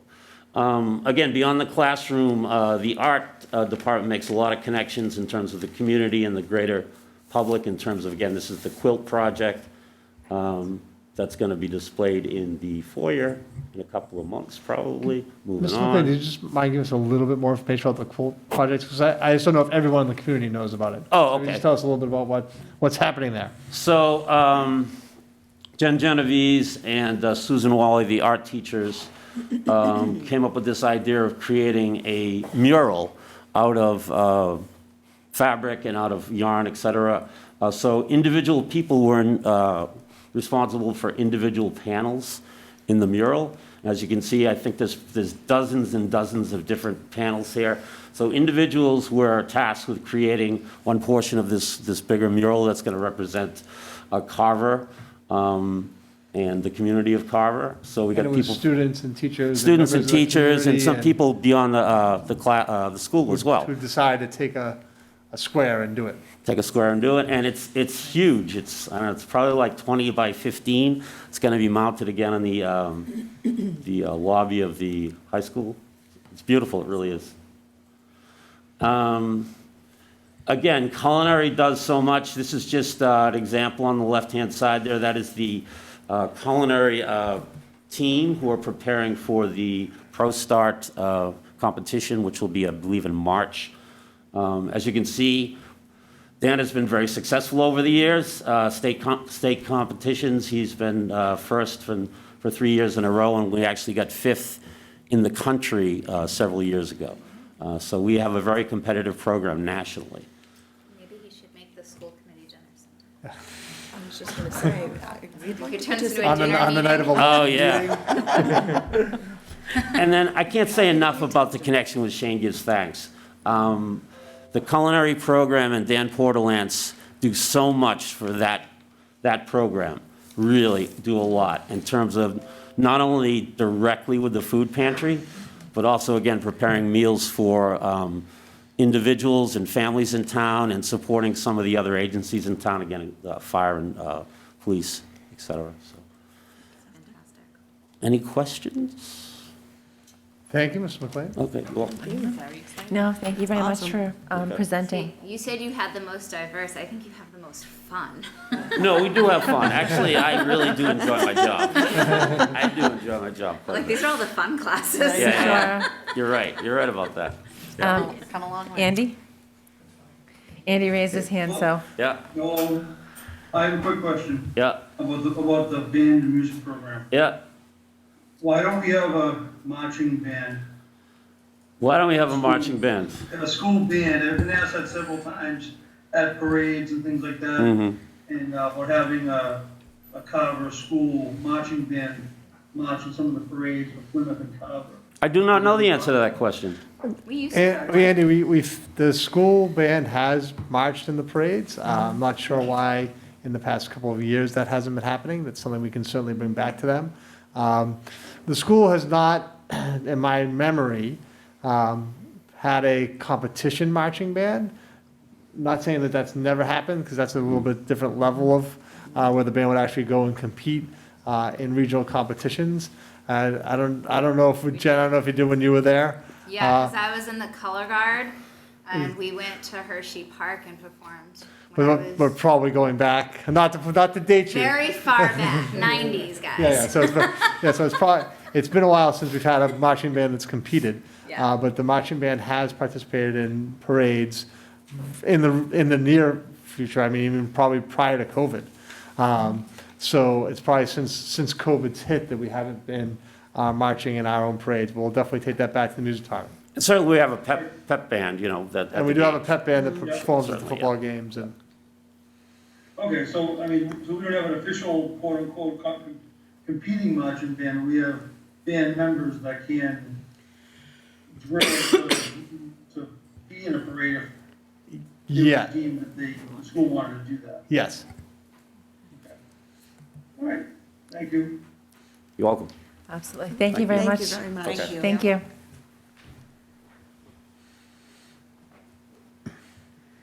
Okay. All right, moving on to AP and SAT scores, and Mr. Schultz. Thank you, Mr. Schultz, for being here with us. Thank you, everyone. Welcome, Mr. Schultz. Thank you. I just wanted to say something quickly. The last several meetings, we've had an opportunity to go over, showcase our curriculum in different departments, and then our guidance and special ed staff and so forth. So I'd just like to say to the community at large, I mean, we're fortunate to have a veteran staff and experienced staff and provide what we provide for a small district. When I share this with other principals in other districts, they're amazed at what we can do with our resources and stuff. So I want to just mention that as we continue our curriculum series over the next several meetings. So the AP scores and SAT scores, I'm just going to go through it fairly quickly, but I do want to add a few things as we go here. Starting with the first slide, the SAT score, SAT tests in general across the state and I think nationally are significantly down in terms of the number of kids taking the SATs. I mean, obviously, a couple of contributing factors would be the pandemic made testing sites very difficult, and a lot of places had shut down. We were fortunate, again, our guidance staff working collaboratively with other districts and getting some information. We were fortunate to offer the SATs in our building to our seniors and juniors over the last couple of years, which is something we haven't done in a while. So, just some quick information for you. In the fall of last year, during the pandemic, we were able to run some SAT tests for our seniors. 64 students took advantage of that. We had then offered SATs in the spring of this year, May of 2021, for our 11th grade students. We had 29 students take advantage of that. And then again, this fall had some more students take advantage of SAT testing. So it's just a credit to, dealing with the situation and come up with our own solution to it. So we did offer some testing. I think the other big piece to SAT testing is, it's test optional for a lot of colleges now. So students are opting not to take the test. So you'll see that there's been a drastic reduction in the number of tests taken. But ultimately, based on our scores, I think this is pretty much where we fall usually, somewhere in this where as a school, we're close to the state average, and then we outperform, nationally, globally. So that's sort of where we've been traditionally for the last couple of years. In terms of the AP classes, again, there's a couple of other things, sort of nuances here that can make these, can skew these scores a little bit. One is our schedule last year. Our schedule was a block schedule, and out of the AP courses that we offered, the majority of the AP classes, with the exception of AP Calc and AP Bio, were semester-based. So in these situations, students may have had, AP Stats first half of the year, didn't have it again till the test, any exposure to a test. The other piece of it is, based on some of the presentations that Meredith's given over the last several months, is that reduction in in-person instruction. And certainly with some of these courses like AP Bio and some of your math classes, that in-person instruction reduced down to, below 60% can affect these scores. So this year we had 72 students take over 107 AP exams, a little bit down from the year before. 80 scores of 3 or higher. In 2021, we had 35 scores of 3 or higher, and the percentages are there down below. But obviously, it's tough to compare last year to Absolutely. previous years. And that's true for everyone across the state. Of course. Absolutely. So we're just going to go through each one of these, and these are based on a 5-year trend. So you can see the 5-year progression. Typically, we just drop the year and we add a year. AP Bio we had 13 students take it, and you can see there was a decline in our scores. 30.8% of the students tested got 3 or higher on the exam. AP Calc, typically one of our strengths, again, outperforming both the state and the nation or globally. And they saw an increase, actually, and they were one of the full-year classes that we took. So 92% of our students, so all but one student, got a 3 or higher out of 13 students. AP Language and Comp, we, again, outperformed the state and globally, and we had 5 students in that class with 80% 3 or higher. AP Lit has some interesting movement on it over the last couple of years, which is interesting because, this is all based on these cohorts of kids. And, these dips and these trends, it could depend on the year. It could be depend on a number of different things. But again, this group traditionally outperforms the state and globally, which they did. There were 11 students and 72% got a 3 or higher, a score of 3 or higher. Environmental, this one tends to trend somewhere in between the state and global, had a dip.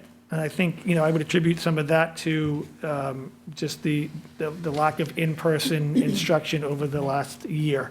We had 12 students in the AP class, 16% scored a 3 or higher.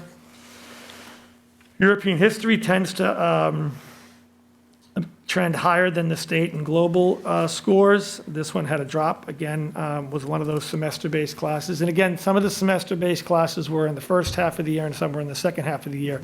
So those students in the second semester are really taking the test prior to the completion of the course. So this is another factor that you'd have to think about going into the score results. There were 13 students and 46.2 scored a 3 or higher.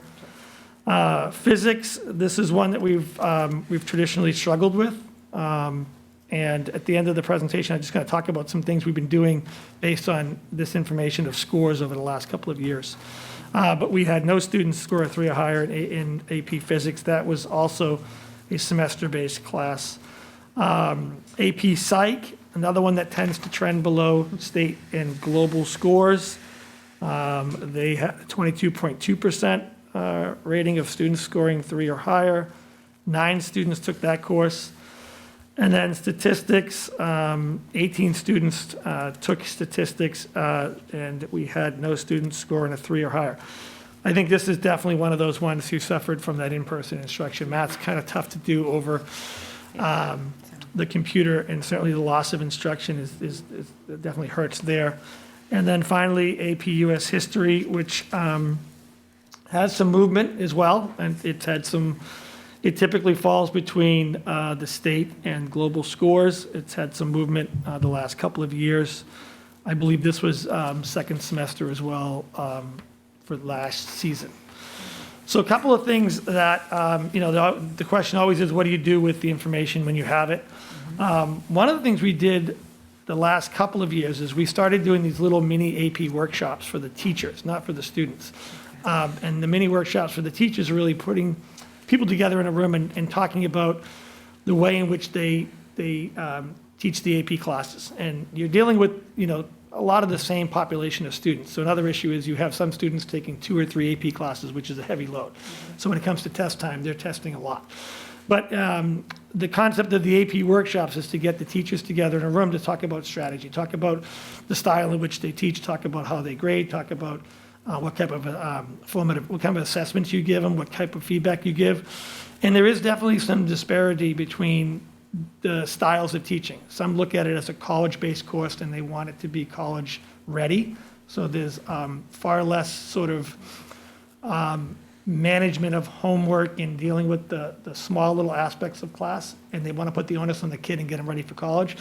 And then you've got people on the flip side of the equation who have a lot of assignments, a lot of accountability, a lot of feedback. So finding a happy medium between the two and coming up more of a consistent model on how we teach our AP classes is one of the strategies we've come across and started to look at.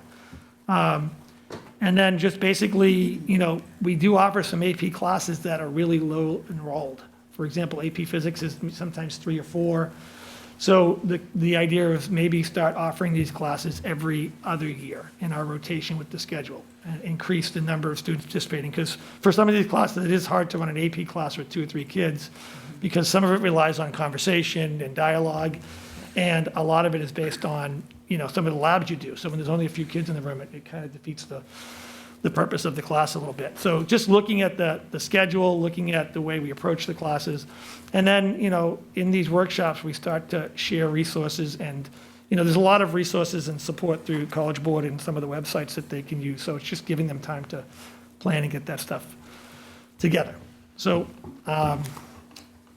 that's a summary of scores, SATs and AP. Thank you, Mr. Schultz.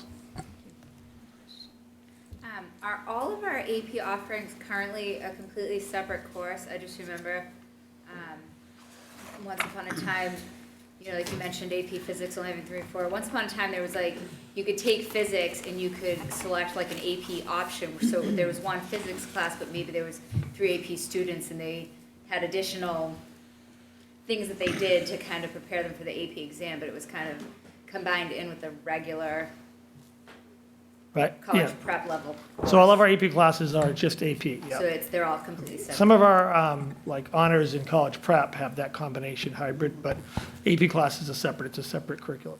Okay. Anyone else? Andy, do you have anything you'd like to ask or add? No? Okay.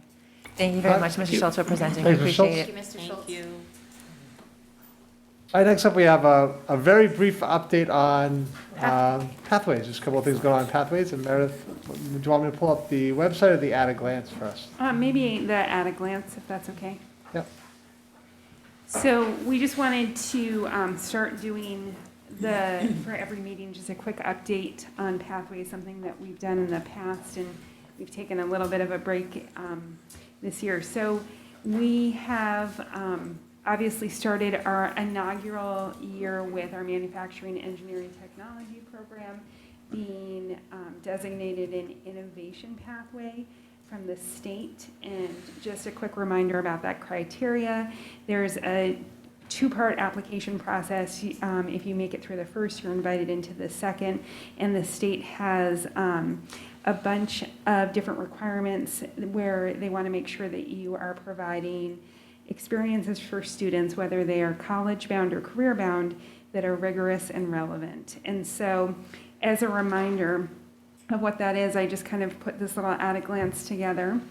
And then just wanted to show you that of our manufacturing engineering technology courses, that this year we have high enrollment, 233 different enrollments if you add those up for the different classes. 13 of those students went through the application process where they said, I'm really interested in following this MET trajectory, and I agreed that I'm going to take these classes, I'm going to do the 100 hours of work-based internship, I'm going to complete Mass Core requirements and access SMICAP programming through the guidance office. And so for our first year, that's a higher number than we thought, so we're excited about those 13 students. And then there's a quick breakdown of who those students are. And at the bottom, it's just as a reminder that the intention of this program is really to make sure that there are post-graduation opportunities for students. Like this process, we have gone through and have mirrored this with our Environmental Agriculture Sciences program and have made it through the initial Part A application and have been invited into the second part, Part B. So I just want to say that those teachers are working really hard and coming together with me on a routine basis to make sure that we have everything we need before the application deadline in February. Other than that, there has been a ton of movement and positive progression going on with pathways. Mike has been meeting with each of the heads of the different pathways and with department chairs. Tonight you obviously saw some of the culinary and the visual performing arts courses, and in previous months we've talked about science, biotech, environmental. If you add up the students that are enrolled in all the different electives and count each enrollment as an individual situation, then we have for course enrollment for Pathways classes 1,282 different enrollments in Pathways courses this year, which is amazing and really speaks to the incredible transformation that teachers have made to create these engaging electives that they're passionate about and that students can express their voice and choice in. And then just looking forward between now and February, we're starting to enter course selection season and recruiting season. Recruiting sounds like I'm trying to get Tom Brady to come back to the Pats, but we are trying to make sure that pathways are understood and our family-facing and student-facing communication makes sense. So one of the things that Mike has done is we have had assemblies for students, but we're realizing that the whole notion of pathways and what it means to kind of have these 4-year experiences may be a little confusing to your average middle schooler. And so we're in the process of trying to just wrap our heads around how to best recruit that and communicate that to students. Likewise, we're really excited on the half day in January, on January 12th. There are going to be representatives from the different pathways that go down and do little hands-on presentations for 4th and 5th grade students so that they can see all the exciting things that they're destined for when they come to the middle high school. So that's my update. Thank you, Meredith. Thank you. That's awesome. That's great. Yeah, that's great. Thank you very much. Thank you for all the efforts in putting those together. It's great. Annie, do you have anything you want to add? Okay. I don't want to forget you. Okay, moving into our COVID update. So obviously since Thanksgiving, we've seen a pretty large uptick in cases, both within the Carver community and within the Carver Public Schools. Talking about the community first. So the data from the state's weekly report as of Thursday, December 9th, said that the active case count over the last 14 days in the community of Carver was 83 cases. That's compared to 41 the last time we met, which was a month ago. The average daily incident rate is up to 48.4, which is more than double than what it was the last time we met. It was 23.9. And the percentage of positivity over the last 14 days was 8.66% compared to 6.12% when we met a month ago. On Friday, December 10th, the Carver Board of Health reported that there were 75 total new cases for the week of Friday, December 3rd through December 9th in 49 homes. So my guess is that when the 2-week report comes out next week, the numbers are going to be even higher because we already have 75 cases in Carver for the past week. So I think you're going to see a pretty big number next week when the numbers come out. Again, as a point of comparison, on Friday, November 5th, prior to our last meeting, the Carver Board of Health reported that there were 16 active cases in 11 homes. So we've gone from 16 active in 11 homes in November to 75 total new cases over a week times period in Carver in 49 homes. And we really saw an uptick after the holiday season. In terms of our cases in school, they are also on the rise. I'll pull up the dashboard. The reality is these are the highest numbers we've had since COVID began. So we have more students, not more staff. We have more students who are positive for COVID than we've had at any time.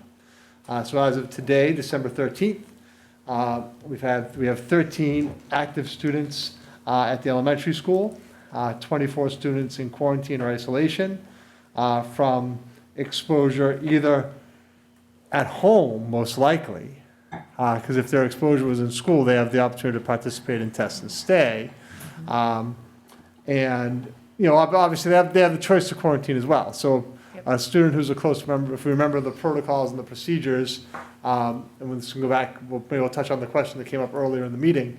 When we go over the protocols and the procedures, if a student's identified as a close contact, the family has the option to either quarantine or to test and stay if that close contact is in school. If the close contact is outside of school, then they do have to quarantine or isolate. Can I ask why you can't test and stay if it's outside of school? That is specifically the guidelines from DESE, that the test and stay can only be based on a school exposure. Because they're saying your school exposure is that you're unvaccinated, but you've been masked, we've been practicing social distancing, that there are other mitigating factors in place. Where you're at home exposure or your exposure outside of school, there's no guarantee that those other mitigating factors are in place. So the determination from the Department of Public Health and DESE guidelines and recommendations is that you are probably a higher level of transmission, higher chance that you'll transmit or become positive as a close contact outside of school than as a close contact in school. Right. That's the rationale behind that. In terms of, I was going to talk about this today, but it's kind of on the topic. In terms of offering test and stay to vaccinated students, we are not doing that right now. So if you are vaccinated, you do not have to follow the close contact protocols. So if you're a vaccinated student or a vaccinated adult, per the guidelines from the Department of Education, from DESE, you do not need to follow the protocols. Now, some parents may want their kids to be tested. And our perspective as a school district, and this isn't in the DESE guidance, this has been our interpretation, it's nothing the school committee's voted, we didn't bring it to you for a vote. Our interpretation has been that we're not testing, I want to choose the right word. The word that's coming into my mind is convenience, but I know it's not really convenience. That we're not testing if you don't meet the standard for being tested. And ultimately, as a vaccinated person, you are not required to be tested. So we're not offering testing services to those people who are vaccinated. We are telling them they need to go, if they choose to get tested, they certainly can do that. And we support them in doing that. They just have to find their own test outside of school, which from our perspective is still pretty readily available. There's still opportunities out there. There are several places, and we'll support families. So if you have a question, if you don't know where to go, you can contact our nurses and they can give you a list of places that are still doing testing for COVID if you've been identified as a close contact. Now, what I don't know, and I can't answer this question, I don't know if those places ask you if you're vaccinated, and if you say I am, say, well, then the test isn't free. That I don't know. So that is a possibility. I could see that happening where when you went to one of those places to get tested and said, I want to be tested because I'm a close contact, and if that outside agency says to you, well, are you vaccinated? And you say yes, and then they say, well, you don't need to be tested, because that's the guideline. That is the current guidelines in the state, that if you are vaccinated, you do not need to follow close contact protocols, and you do not need to be tested. So I don't know if they'll charge your insurance. I don't know if that testing will be free. I can't answer that question because that's not my area, my realm of responsibility. But I do know that our nurses can tell families where they can access tests. So we're taking the same position in terms of testing. If you're vaccinated, we're saying you're not a close contact, you don't need to test. So there have been families that have asked, well, can we participate in test and stay? And our answer has been no, because you're vaccinated and we're not required to test you. We'd be giving you an optional test. And that in terms of our own staffing, in terms of our own management of testing, there may be a lot of people who may want to participate in optional testing. And we're just not offering that right now. So we want to be consistent in that for all families. So that's the reason why we're saying to families that are vaccinated but possibly had exposure, because we do contact them. So in a classroom setting, if it was a determination in school that you may have been a close contact, whether through athletics or a classroom, wherever that happens to be, but as we talked about, most classrooms, they don't have a close contact because they're 3 feet apart and they're wearing masks. But wherever you're setting in the school where you happen to be identified as close contact, most likely athletics, the hallways, the cafeteria, the nurses call and say you've been exposed, you're a possible close contact, are you vaccinated? If the family says I'm vaccinated, then they say, okay, then you don't need to follow any close contact protocols. And if they ask to participate in test and stay, we are saying to them that they're not eligible for test and stay. Okay.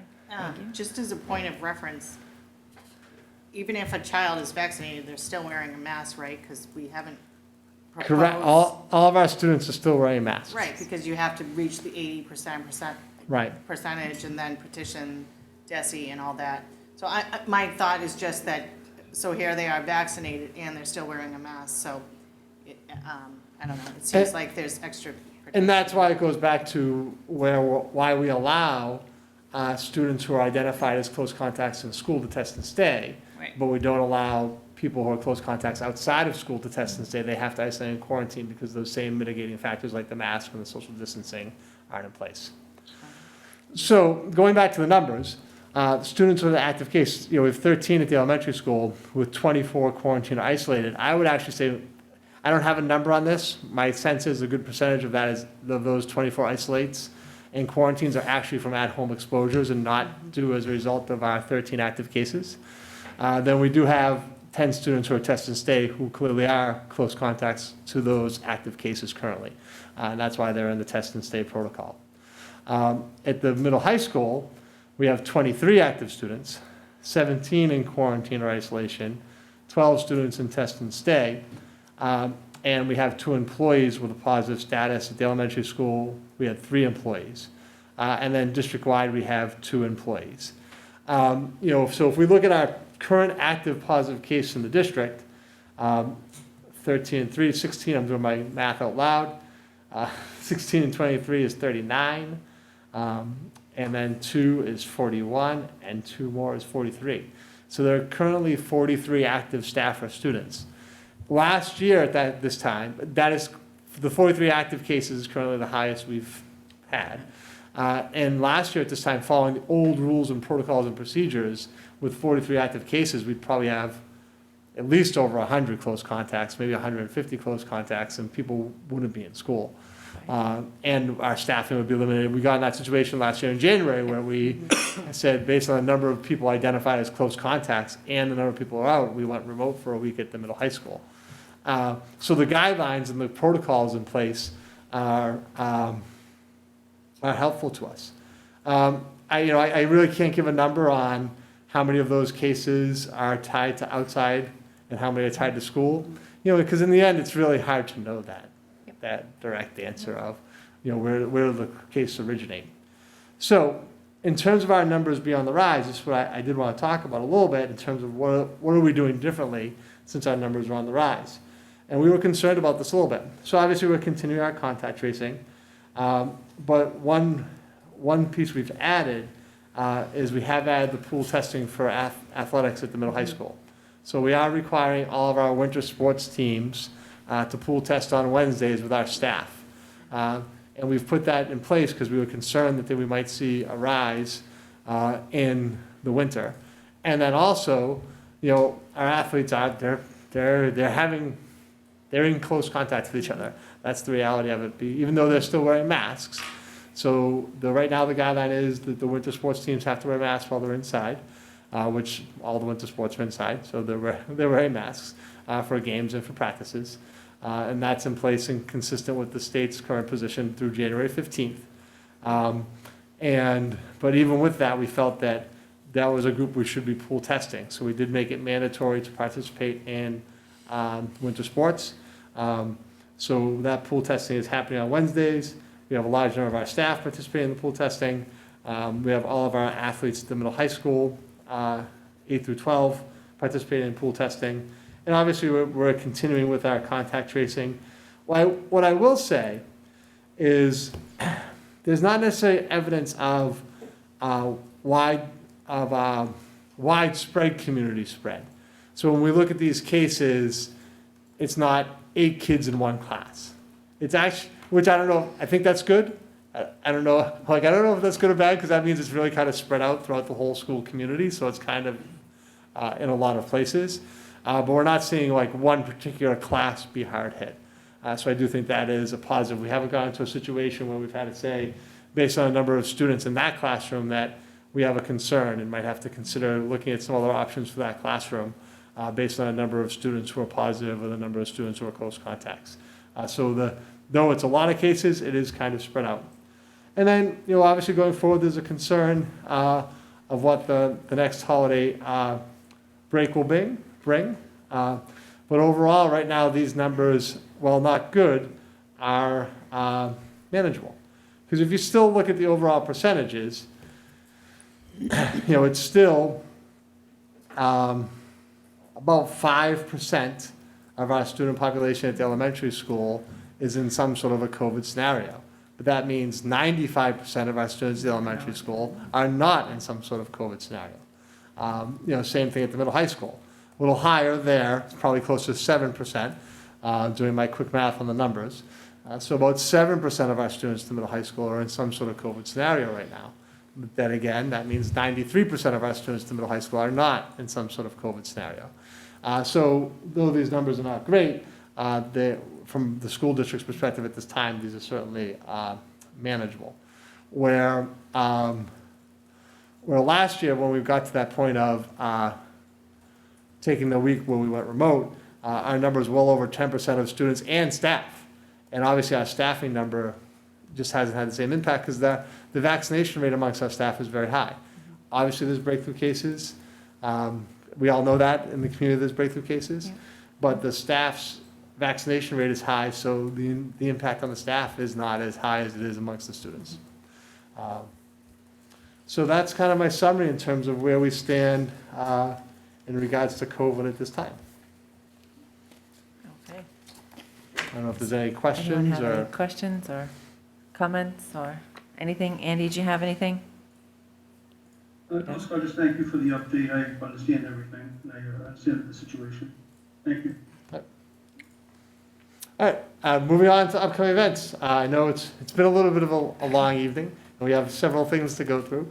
So I'll just I'll bring the current events up, take a look at them. Won't spend a lot of time with it, and we'll move into Ron's presentation. But we're excited to be offering many of these events. In terms of, I'm going backwards, in terms of COVID, no one asked the question, but I guess I'll mention it because we have been asked the question by other people. Some community members have asked this question. At this time, currently, there are no restrictions in regards to event attendance. So you have to wear a mask. So if you're attending an event that's inside at the middle high school, so the drama production happened this weekend on Friday and Saturday night, everyone had to be masked up. The girls had their first basketball game last Thursday. I think they have another game tomorrow night, and the boys, I think, open up Friday, and I'm not sure if they're home or not, quite honestly. But certainly our home sporting events, the gymnastics, wrestling, basketball, track, those are required to be masked, but there are no limitations. They did ask us to social distance at the drama club production. They asked you to spread yourselves out. Yep. They said keep at least 2 seats between groups. Yep. So at this time, just because those questions have come up, right now we're not placing any restrictions on participation in these events that are going to be happening, including the middle high school winter concert on the 21st, looking at the events that are coming up. And I know the parent event at the elementary school is going to be that jingle jog. Some more information will be coming out about that. So parents will be invited to the elementary school to participate in the jingle jog. They are going to do a holiday music showcase for students at the elementary school. That parents are not going to be invited. That's going to be during the day. It's going to do it by class. They're going to do a first grade, kindergarten, first grade. So each grade is going to have their individual holiday showcase, music showcase. Are those honor roll breakfasts, are those students only, or? Those are students only at the middle high school. Yes. They always are. Those happen during the school day.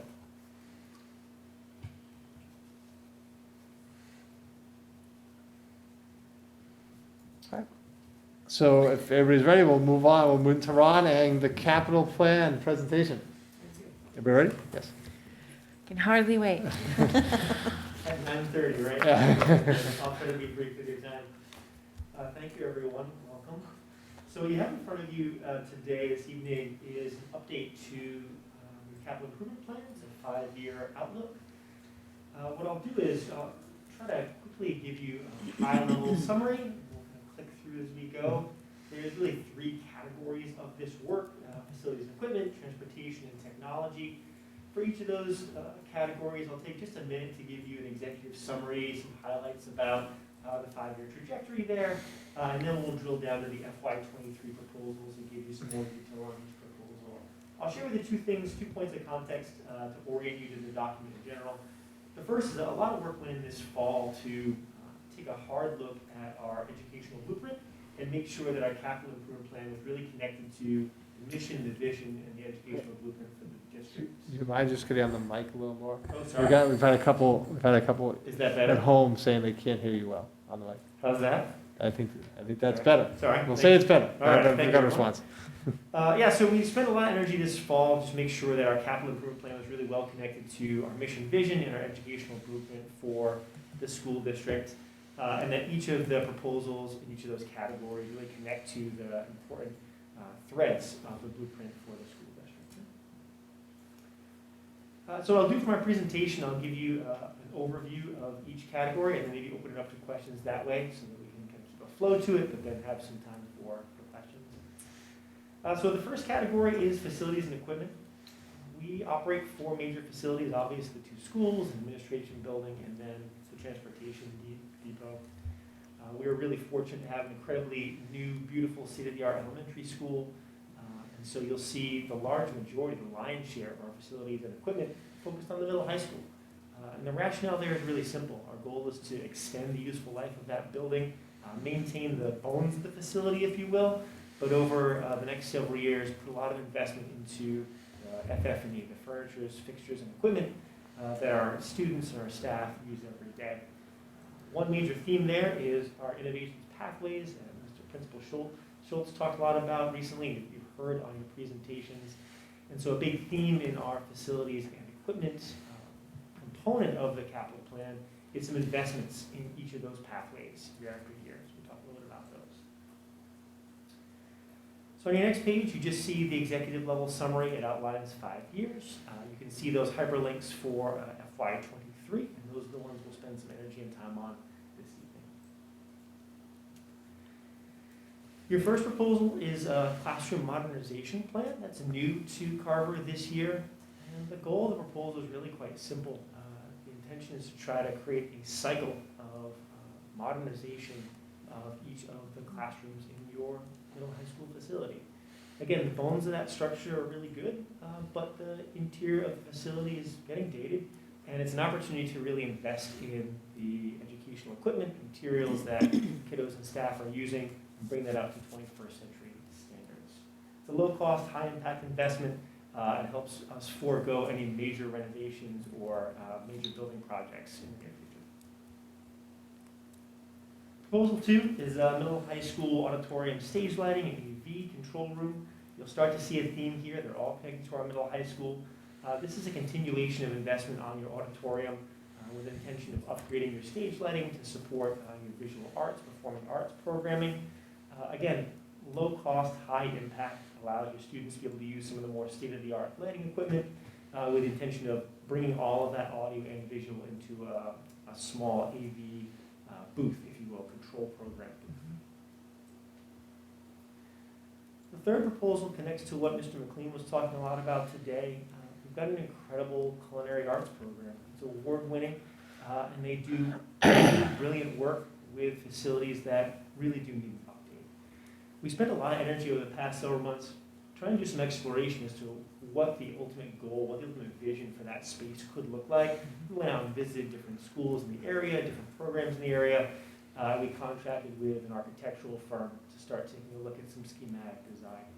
We started with the gold bar, right, the gold standard of what it could be, and the price tag is about $1.4 million, which it would give us an incredible space, beautiful space for kiddos to learn to cook. It would also give you an opportunity to have a space converted into like a cafe for this community and the schools. But we recognize that $1.4 million is just too high of a price tag. So we've sent the architects back to the drawing board to try to pare that back down. You can see the cost here at $460 is certainly the largest of the requests, but would be a pared down request to give really just a modernization of that cooking space for students and staff. Proposal 4, again, middle high school. This time it's a lobby renovation. You can see the connection to the blueprint there is all about engaging the community. The lobbies of the middle high school is really the first place that kids and families see when they walk into our school. And the middle high school is the flagship building of your school district. So this is not just for students and staff, but this is for the community members who come and visit the building all the time, as well as prospective students and families coming into the buildings. The funding really goes to outfitting the lobby with more flexible seating, modernizing it in terms of some of the fixtures, as well as some of the signage to bring in that sense of school pride that our kids and our staff feel. The 5th proposal is the first one connected directly to one of our pathways. You can see the Visual Performing Arts pathway is the creation of the Carver Schools TV studio. So if you look at the executive summary, you see lots of different pathways that we're investing in over time. This one brings to life the vision of connecting our kiddos to some of the multimedia skill sets of the 21st century by building Carver Middle High School TV studio on campus. Not only does it allow the students to sort of build some of those skills, which I think is really important, but it also gives us a platform to start to share more about Carver Middle High School with our larger community. So students can not only learn some of those skills, presenting some of their own creative content, but also gives the middle high school a chance to share out upcoming programming, share out news about some of the other exciting programs that are coming to kiddos, and highlight the good things that kids and staff are doing at the school. The 6th proposal for equipment is the only one for the elementary school. Again, they've got that brilliant space, but there is an opportunity here to be able to invest more in the curriculum materials that kiddos are using. Literacy is obviously one of the most important things we teach kids at a very early age, be able to read, write, and think critically when it comes to materials that they're presented with. So you can see this over the next 2 years, FY23 and 24, is a multi-year investment to upgrade the educational equipment and materials for literacy curriculum at the elementary school. The last 2 proposals for equipment cost $0 to the taxpayers. We think it's important that we have a strong longitudinal program and a strong longitudinal plan for all things capital. Again, middle high school is aging, a lot of the equipment is aging there, and that is also true of our kitchen. So we've got a couple of pieces of equipment that have aged out, or either on the fritz or currently not working. However, we've got some incredible team members over at our food service team, and we put in for a couple of different grants to offset the cost of replacing some of that equipment. So you see the details there, but it should cost the taxpayers $0 to do that replacement. The final proposal is the Carver Elementary School walking track. This is really kudos to Superintendent Neef. Been working closely with a couple of community organizations and some private entities. Again, it would cost the taxpayers $0, which is fabulous. You can see it slated there, which is about $50,000 all in for cost. But that has been entirely donated at this point. And so a big thank you to Reed Custom Soil, who is doing the donation of the actual material, as well as New England Excavation for the installation. That's slated for installation in the fall. That's been a project that's been ongoing for several years, and we're looking forward to seeing shovels hit the ground in the spring. Yeah. I was saying that we had mentioned that earlier, so the intention was to do it this fall. And the two companies who are donating just got backed up on their time a little bit, but we've been in contact with them, and they are committed to having this be their first spring event, the spring, and and they were saying that so the material that they decided to put down actually is weather dependent. It really shouldn't be laid below 45 degrees. So they really knew if they weren't done by the end of October, they were going to be moving into the spring. And obviously, that's what ended up happening, but they're committed to, once the weather gets a little warmer, is having us be the first thing up for them in the spring. Excellent. Better do it well than fast. So we're going to work for that. And so that brings you to the end of the facilities and equipment proposals for FY23. Any questions on those? Excellent. Sounds awesome. Anyone have any questions? Yeah, they all look amazing. Funds are available, Yep. those are great. Hopefully we'll, hopefully That's the we'll question. be able to get a good amount of funding so you can move forward with seeing some of those projects through to completion sooner rather than later. The last two are maybe less exciting, but just as important. I'll be brief, of course. The next category is transportation. Again, you see your executive summary there with just two proposals for FY23. The large majority of our transportation proposals in general are just to maintain our fleet. Again, Carver Public Schools maintains and operates their own fleet of buses, vans, minibuses, wheelchair accessible vehicles. And so in FY23, the two proposals are a replacement bus, and one passenger, and then a wheelchair bus replacement as well. And the connection to your educational blueprint is very simple, supporting safe schools by ensuring that we have a safe fleet. Excellent. Okay. Does anyone have any questions? Anne, did you have any questions? Okay. Your last category is technology. Technology has become a growing part of your capital improvement plan, and that's just because in 2021, 2022, technology has become a growing part of education and educating students in the 21st century, right? One component before I go into the details, and this is important to keep in the back of your mind, is that the town and the school department work together and present a unified technology component to the capital plan. So what you see in front of you is town-wide capital improvement for technology. And where it's just specific to the school department, I call it out separately. So everything else that says town-wide truly is that it's fire department, police department, and school department, and all the other departments, like all together in one pot. So your first proposal for FY23 in technology is town-wide tech upgrades. You can consider this to be the general technology upgrade proposal. It covers anything that breaks across all of the departments in our town. One of the benefits of unifying all the technology together is that we get a break on cost, right? So rather than having every department try to go out and get pricing for the same kinds of things, everything from CPUs to keyboards and everything in between, we're doing that on typically statewide contract and doing that across the board. So we get some of those price breaks. Second proposal is townwide servers. So you think of that as sort of the backbone or the brain of your technology. All of your files townwide are sort of stored on servers and the backup servers. So if there is ever a crash or damage to your main server, you have those backups again for not just the school department, but all towns in Carver. Proposal 3, your network switches. I should have said at the outset, Steve Mahoney, our tech director, who's fantastic and brilliant, has more detail on these than I can give you. So I'm going to give you especially on this one, the high-level view of what a network switch does. You're going to ask me a follow-up question about a network switch. And I'm going to say, I'm not sure about network switches, and I'm going to give you Steven's information. The network switches essentially direct all of the information in a network, so it connects your laptop that you have right now through to our server, into the internet, to the printers, to your files. You think of that like those switches back on the railways that connect all the lines.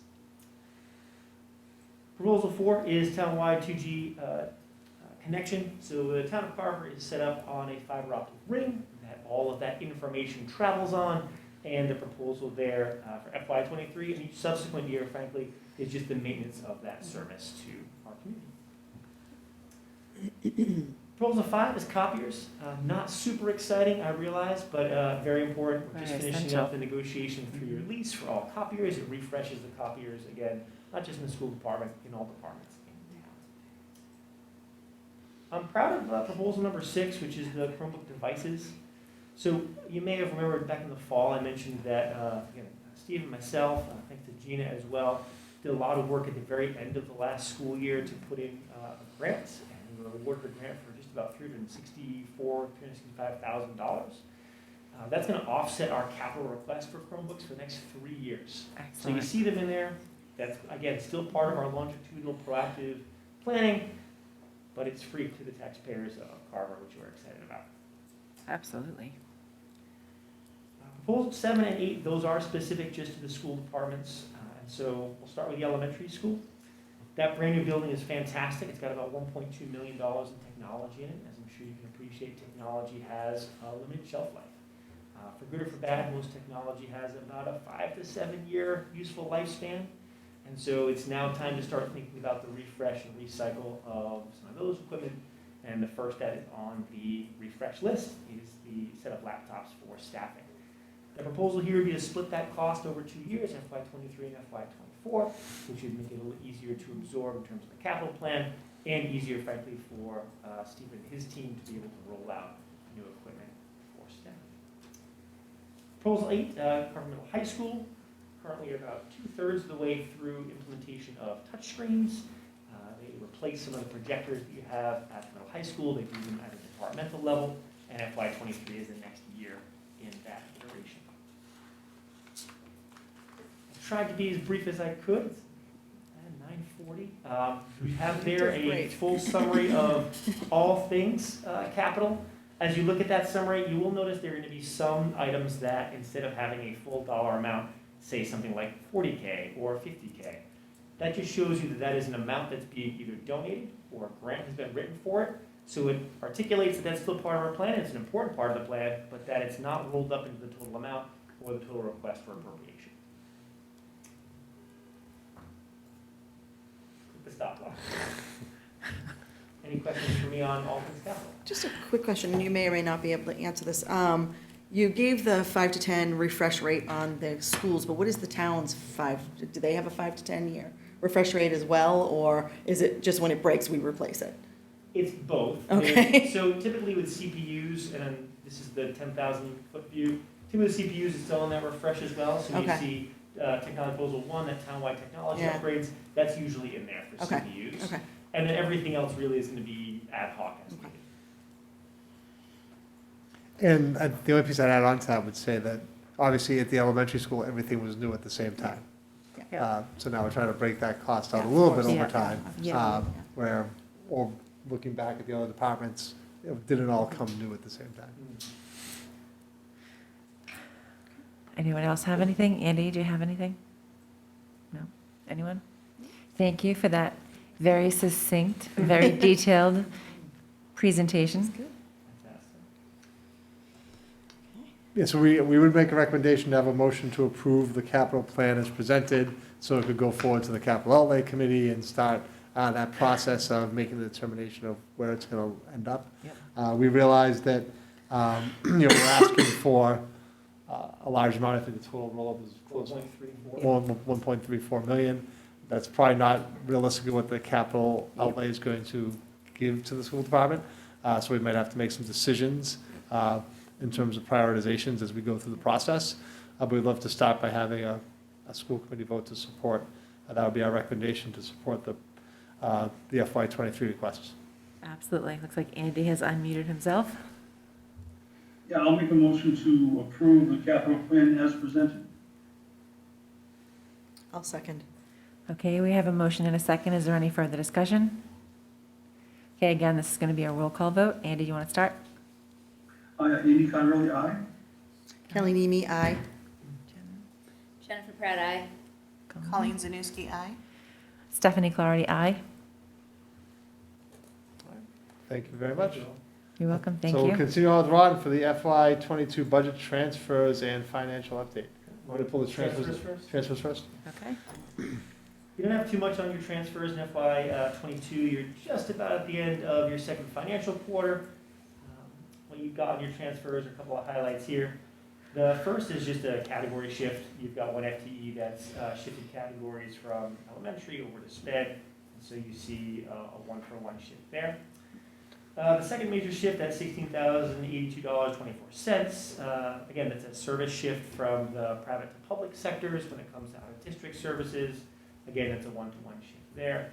And the last major is just sped services that have come in-house that were previously provided out-of-district. Good for kids, good for staff, ultimately good for our bottom line as well.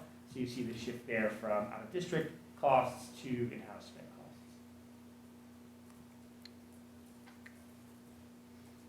Excellent. We need a motion to approve the transfers, correct? Yes, you need Okay. a motion and a vote to approve the transfers as Would presented. anyone like to make a motion? I move to approve the fiscal year 22 budget transfers as presented. Second. Excellent. We have a motion and a second. Any further discussion? Okay, roll call vote. Andy, you want to start us off? Andy Cotterelli, aye. Kelly Mimi, aye. Jennifer Pratt, aye. Colleen Zanuski, aye. Stephanie Clarity, aye. Very good, thank you. Thank you. Thanks, Ron. The last item I have for you, just a couple of quick updates, your financial update for the month. You've got your warrant signatures, so please, at the end of the meeting, see me to get those signed off, bills paid. I just gave you that update on the budget transfers, which brings us to that second page. We're happy to report that we received a donation, $400 from Mr. Lavery and Ms. Bierce over at the elementary school. It's a cash donation, so I'd recommend that the committee vote to formally accept the cash donation. That creates a paper trail of acceptance of the money. And then if approved, we would send out a letter to express our sincere gratitude to the family. Is that a generic donation, or did they donate for a specific purpose? It was donated at a grade level, but handed in cash. So we typically want to have a recommendation to the committee and then some kind of vote for you accepting the money.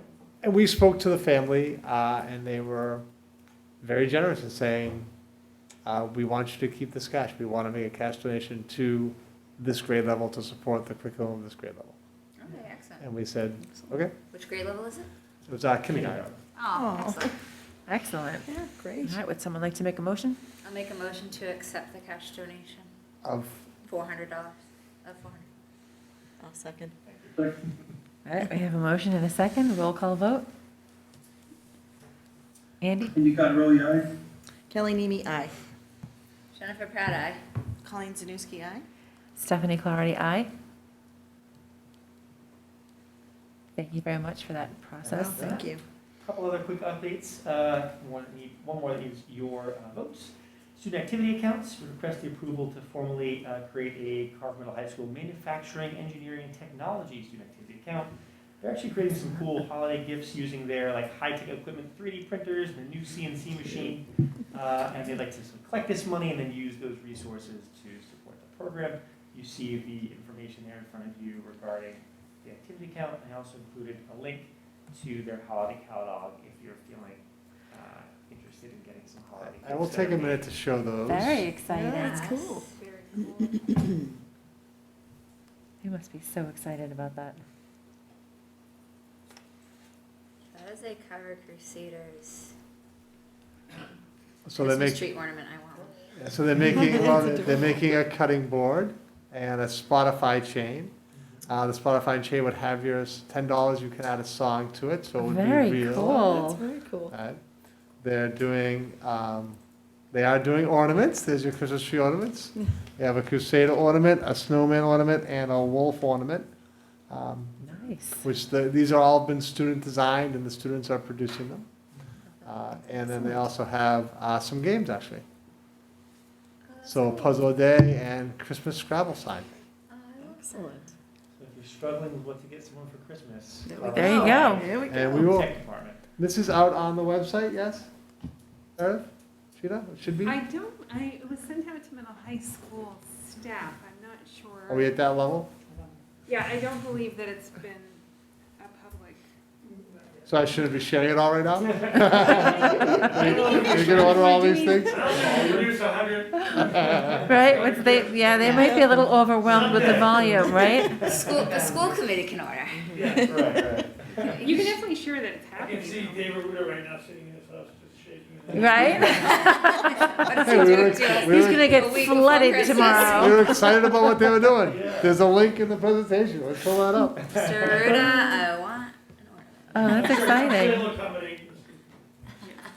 That is so wonderful. That's cool. There's so much opportunity That is something, there. that is something they want to build out on. Yeah, there's so That's much really opportunity there for them, and for the students to actually see their designs, brought to life and be able to share them with the community. That's just amazing. They created a Wix site, Wix website, you create your own Yep. website. Yep. So they created one for the future, you just have to get it live at some point when we're ready, but it'd be a real thing you could order online with the shopping cart and everything else. So the kids were messing with the Wix site to create a. Excellent. Yeah, because I'm That's sure awesome. people would be That is interested in great. ordering Carver Crusader Pride items like year round. Mm-hmm. type. Yep. I'll make a motion to approve that student account for the Manufacturing engineering technology pathway. I'll second. Excellent. We have a motion and a second. Roll call vote. Unless anyone has any discussion. My apologies. Okay, go ahead, Andy. Andy Cotterelli, aye. Kelly Mimi, aye. Jennifer Proud Eye. Colleen Zanuski, aye. Stephanie Clarity, aye. Very good, thank you. And last but not least, just your quick state and federal finance update. State lawmakers Yes. right now are working on a deal for appropriation of the $4 billion in federal COVID money that's coming to Massachusetts. Both House and Senate have agreed on two buckets right now, $500 million to buoy the state's unemployment insurance trust, another $500 for what they're calling bonus checks to low-income frontline workers. There's no further details on exactly what that mechanism will look like, but that's what they're working out. The $3 billion is under negotiation. However, both sides have some general agreement that education will be one of many of those recipient groups in the state for some of that funding in some capacity. So it's still pretty fuzzy, but Ways and Means are working on that and plan to do it through December. So I hope to be able to give you an update when we get back in January. Thank you very much. Excellent. Thank you very much. Thank you very much. Okay, moving on to second reading of policy IJNDD, policy on social media. This is our second reading of this policy. During the first reading, we had specific discussions about the last two sentences of the first paragraph. So if you give me a second to pull that up.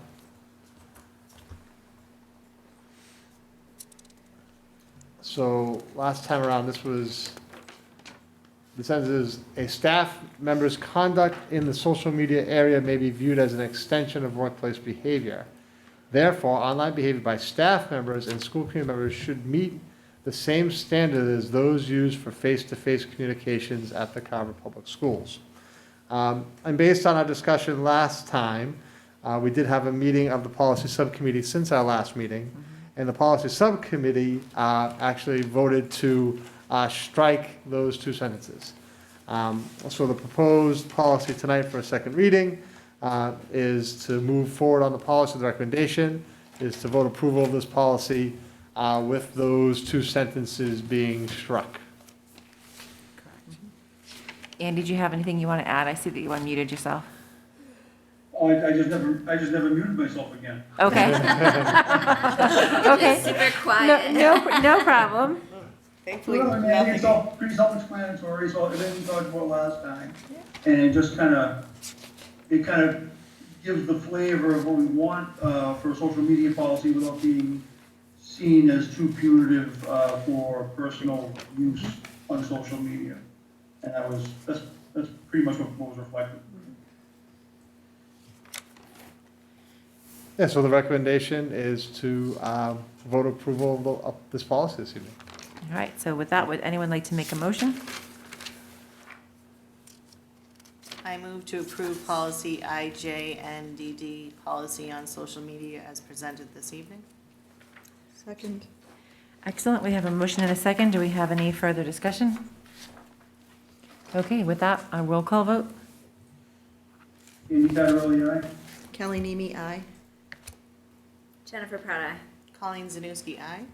Stephanie Clarity, aye.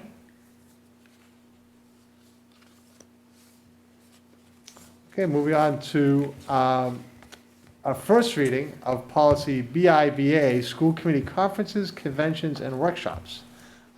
So the school committee has had some discussion, and the policy subcommittee has had some discussion about adopting a policy about conferences and conventions and workshops and trainings for school committee members.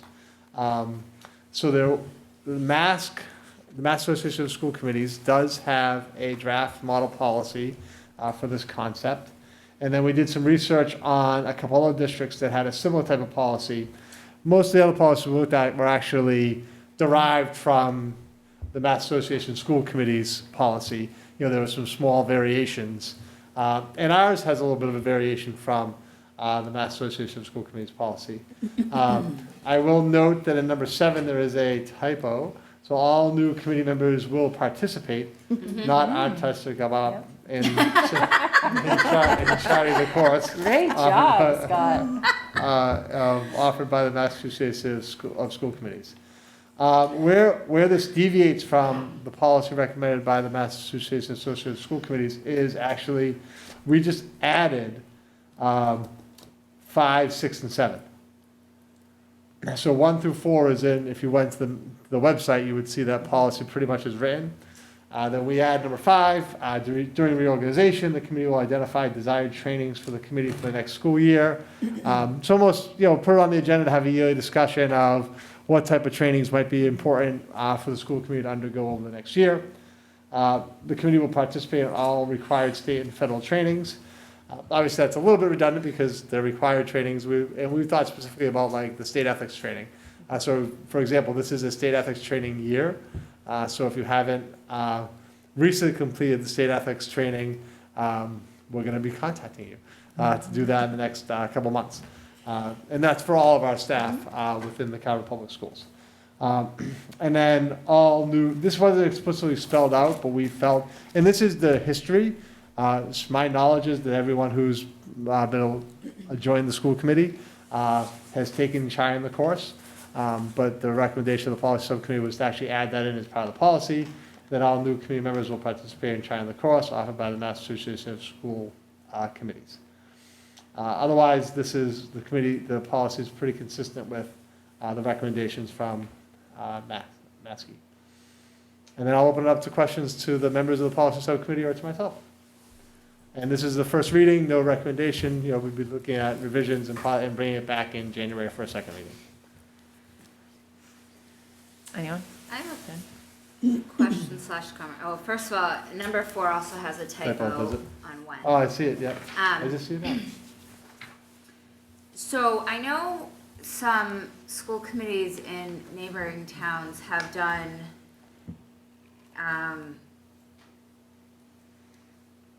like a school committee outing where they're doing like team building, so it's kind of like a conference / workshop. It's not like a specific training. And I questioned how they did it because I'm like, obviously you're all together, so you have quorum, but I guess there are ways that you can do that without violating open meeting law, and it's not posted as a meeting. It's I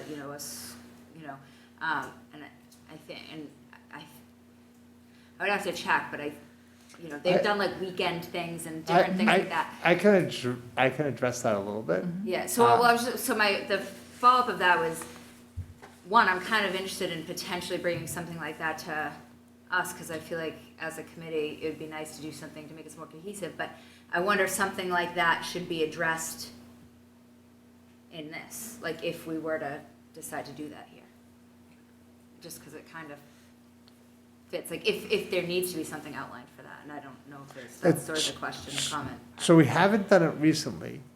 Really, Andy and Stephanie would probably remember we've done it in the past where we've done a weekend training or a weekend or a Saturday training, a Saturday like a summer institute. We actually had when I first became superintendent, we had a person from, her name was Dorothy Presser, from the Mass Association of School Committees who came out and did a training with the whole group. So it's something we certainly could do. It's something that's happened in the past. Superintendent Sorrell did that. Didn't always do it annually, but certainly did it. So it's certainly something we could do, and you can, the committee can decide whether they want to add that in to part of the policy to make it a requirement to do that. In terms of trainings, it's a little bit of a hard line on the publicly posting them. So I know when we did them a couple times, we did publicly post them as meetings. And if people wanted to come and watch, they could come and they could come and watch. The other part of that is the key concept, and we're going to have an open meeting law training coming up on Wednesday, so I think we're going to talk about this as part of that training. And the reason why I've discussed this recently with the school district attorney is because we're actually talking about Wednesday night in terms of following the open meeting law. Is it required that that be posted as an open meeting? And the position of the attorney was that if the committee is committed that there will be no deliberations taking, you're not deliberating on anything, you're just learning. Listen. You're learning and listening. If you're learning and listening and not deliberating on how you're going to institute anything that's being discussed, then it doesn't have to be, you can have a training where it's not a public meeting. But if there's any consideration or concern that there would be some level of deliberations by the members of the committee of how they would institute what they're learning through the training or participating into the training, then it should be required to be posted as a public meeting. And so we were actually talking about our meeting coming up on Wednesday night. And we made a decision to post as a public meeting. And we said it makes sense, especially since the topic was open meeting law and concerns about a violation of the open meeting law that occurred within our own committee, that it would make sense that we would post that publicly and tell the community we're having this training and invite people to listen in on what you're being trained on, or we're all being trained on in terms of the open meeting law. But I don't know, that was kind of a long answer to your question, but ultimately that you can have a training as long as there's all the members of the community know they're not going to deliberate or discuss how they're going to implement that training in their role.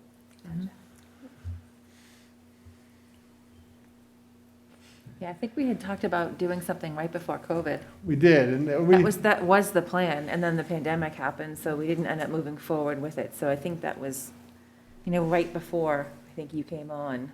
Yeah, because I came right at COVID. Yeah, because we were looking to do something again. So, I mean, I would like to see us get to that point where we're able to, put something together.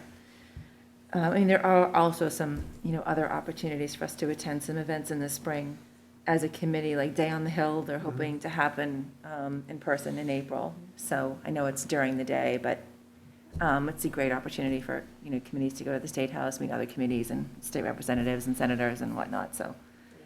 But I do see the importance of us doing things together as a committee outside of meetings. There is definitely intrinsic value there. Yeah, so if the committee would like to see something added in to that effect, we can work on that and bring it back to the policy subcommittee. Yeah, I just didn't know, if we needed something that says, any conferences, conventions, or workshops would be, in adherence to open. I don't know if it even needs to be stated. If it's not in the mask version, it probably doesn't, because it's probably inherent. I just didn't know. And would you like to see a statement about just saying that from time to time, the committee will have, May work have on the language. a workshop. Or, Yeah, so it's not required that there's be a workshop every year, but certainly you could definitely consider it. Could have some open language, unless you want to have the language be very specific to say you have to do that. But then you always have to be concerned about what you're committing yourselves to say you have to do. I don't think it's more of a requirement. I just didn't know if it needed to be in here to allow us to. I don't think it needs to be in here to allow you to do it. Okay. That would be my opinion.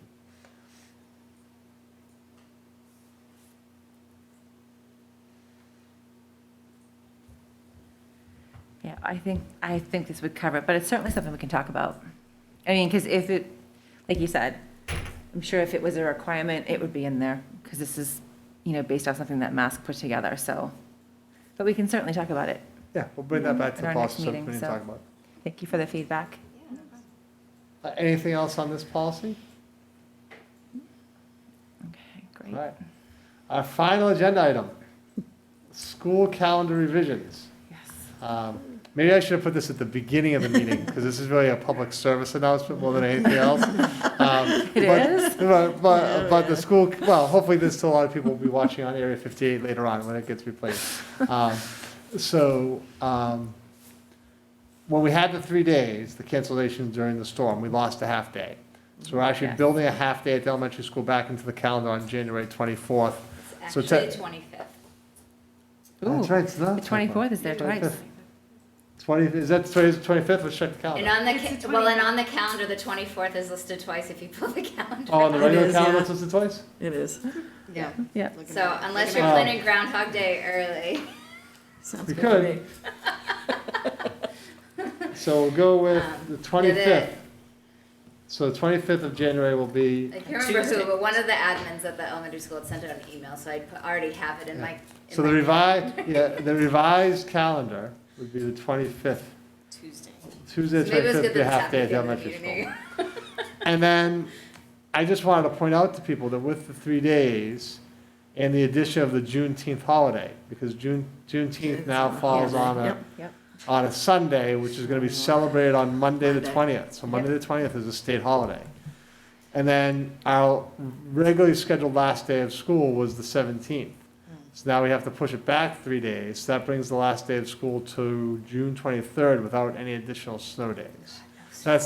So that's the community, that's the community announcement part of this, is that When is the last possible day of, like, June you can't go past 30th. the 30th, right? Can't go past June 30th. So if we ever got in that situation, and you'd have to start talking about vacations. April vacation, February vacation, Saturdays. And no one wants to have that discussion, so No one wants to have that no. discussion. Let's hope Mother Nature complies. I think, I don't want to speak out of turn, I think going back to the blizzard of 78, I think that happened in some places. I think there was some change, because I think we were out of school for over 2 weeks, it was almost 3 weeks. And we lost February vacation to the blizzard, so I believe there were school districts that went to school during April vacation in 1978. So hopefully that's not a situation we're going to repeat anytime soon. Yeah, no, thank you. No, thank you. The 21-22 school year doesn't need that. We need to, Yeah. Right, We need to absolutely. maximize our time in school. yeah, we need Right. to I knock do- on some wood for that. though I too. do think that, Yeah, everything, I think people will get stressed out if we have more than one snow day, because that will start getting into the Right, 27th, 28th, vacation. and 29th of June as your last day of school. Oh, boy. Yeah, and obviously we need the 3 days we were closed, there's nothing we could do about that, we had to be Right. closed those days. This was unfortunate that Unforeseen. happened with that storm. I do think technically if we're revising the calendar and adding in the half day, we should take a motion and a vote on that. Would someone like to make a motion? I'll make a motion to accept the half-day on January 25th to the school calendar. Second. Okay, we have a motion and a motion and a second. Any discussion? Okay, roll call vote. Andy Cottarelli, aye. Kelly Mimi, aye. Jennifer Pratt, aye. Colleen Zanusky, aye. Stephanie Clarity, aye. Thank you, Scott. Okay, so that brings us to reports from the school committee. Anyone have anything they'd like to say before we adjourn? Sure. I have a few things, actually. First, I want to thank everybody on the committee and that works with us daily for their patience with me getting started with this. I'm learning something new every time I come to a meeting, so I Excellent. appreciate that. I also want to put a shout out to the Carver Cowboys football teams. The midgets and the peewees won the Super Bowl, both of them, with a perfect season, 10-0. So I'm very proud of them, and congratulations to all the players and the coaches. Also, a thank you to the Girl Scout troops in Carver. There's only currently 2 active troops right now, but they did a great job decorating the Girl Scout Square in front of the police station this year. And thank you to everybody who came to speak tonight. Congratulations to the Carver girls soccer team. Did a great job. We're all very proud of you, and to the cleanup crew as well. And the student ambassadors were fantastic too, actually. I really enjoyed the presentations tonight. So thank you to everybody. Happy holidays. I hope everybody in the Carver Public Schools, the staff, the teachers, the students all enjoy a well-deserved break during the holidays. Here, here. Anyone else? Colleen? I actually have a lot of similar sentiment as to the kids and the athletes who came in today. I love seeing them come in and report on all the wonderful things that are happening, and I had been thinking about, how we can incorporate the elementary school in, and just like that. We have a cleanup crew that's coming to our meetings. You know, I kind of joked to my own daughter about maybe you can come and sit at a meeting, but the cleanup crew and then the student ambassadors, so I'm loving seeing all aspects, all grades involved in these meetings. The police department is accepting toys for tots or toys in general. And I believe they said that you could drop off in the lobby area.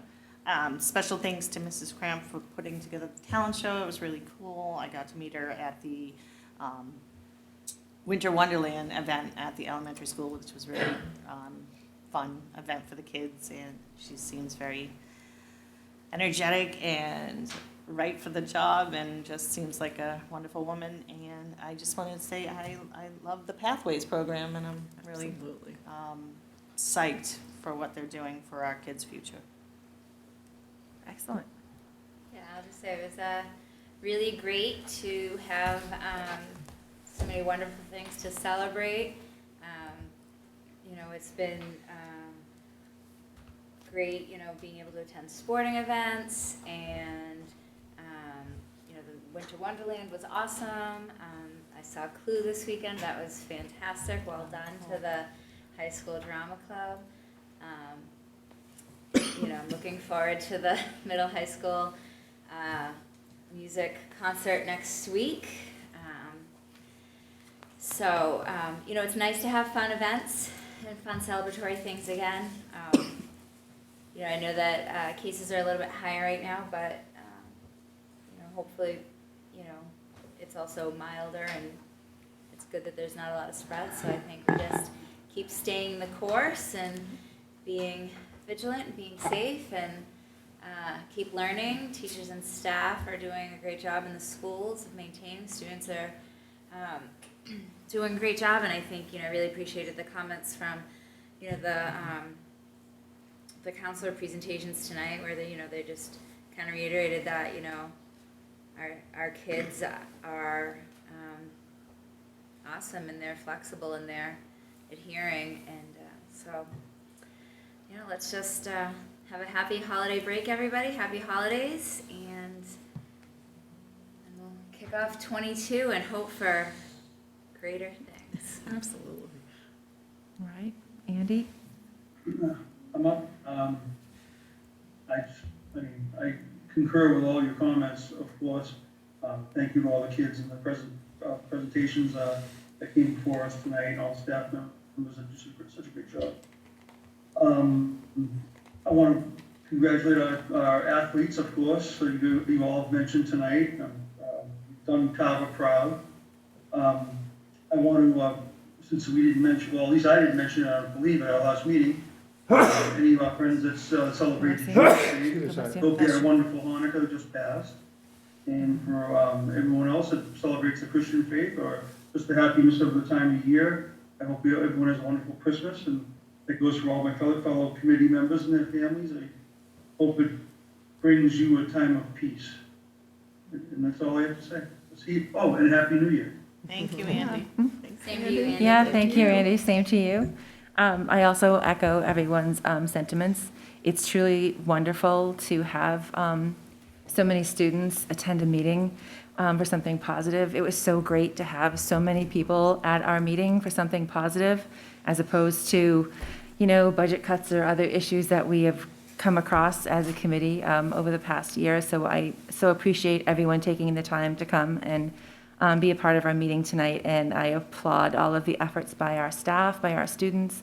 I know everyone's working really hard, you know, to stay the course and do their best they can to get through. And I'm super excited that sports are still happening. I'm super excited that Clue was awesome, and that drama's happening, and the winter concert is coming up, and the elementary school is having their music showcase at school.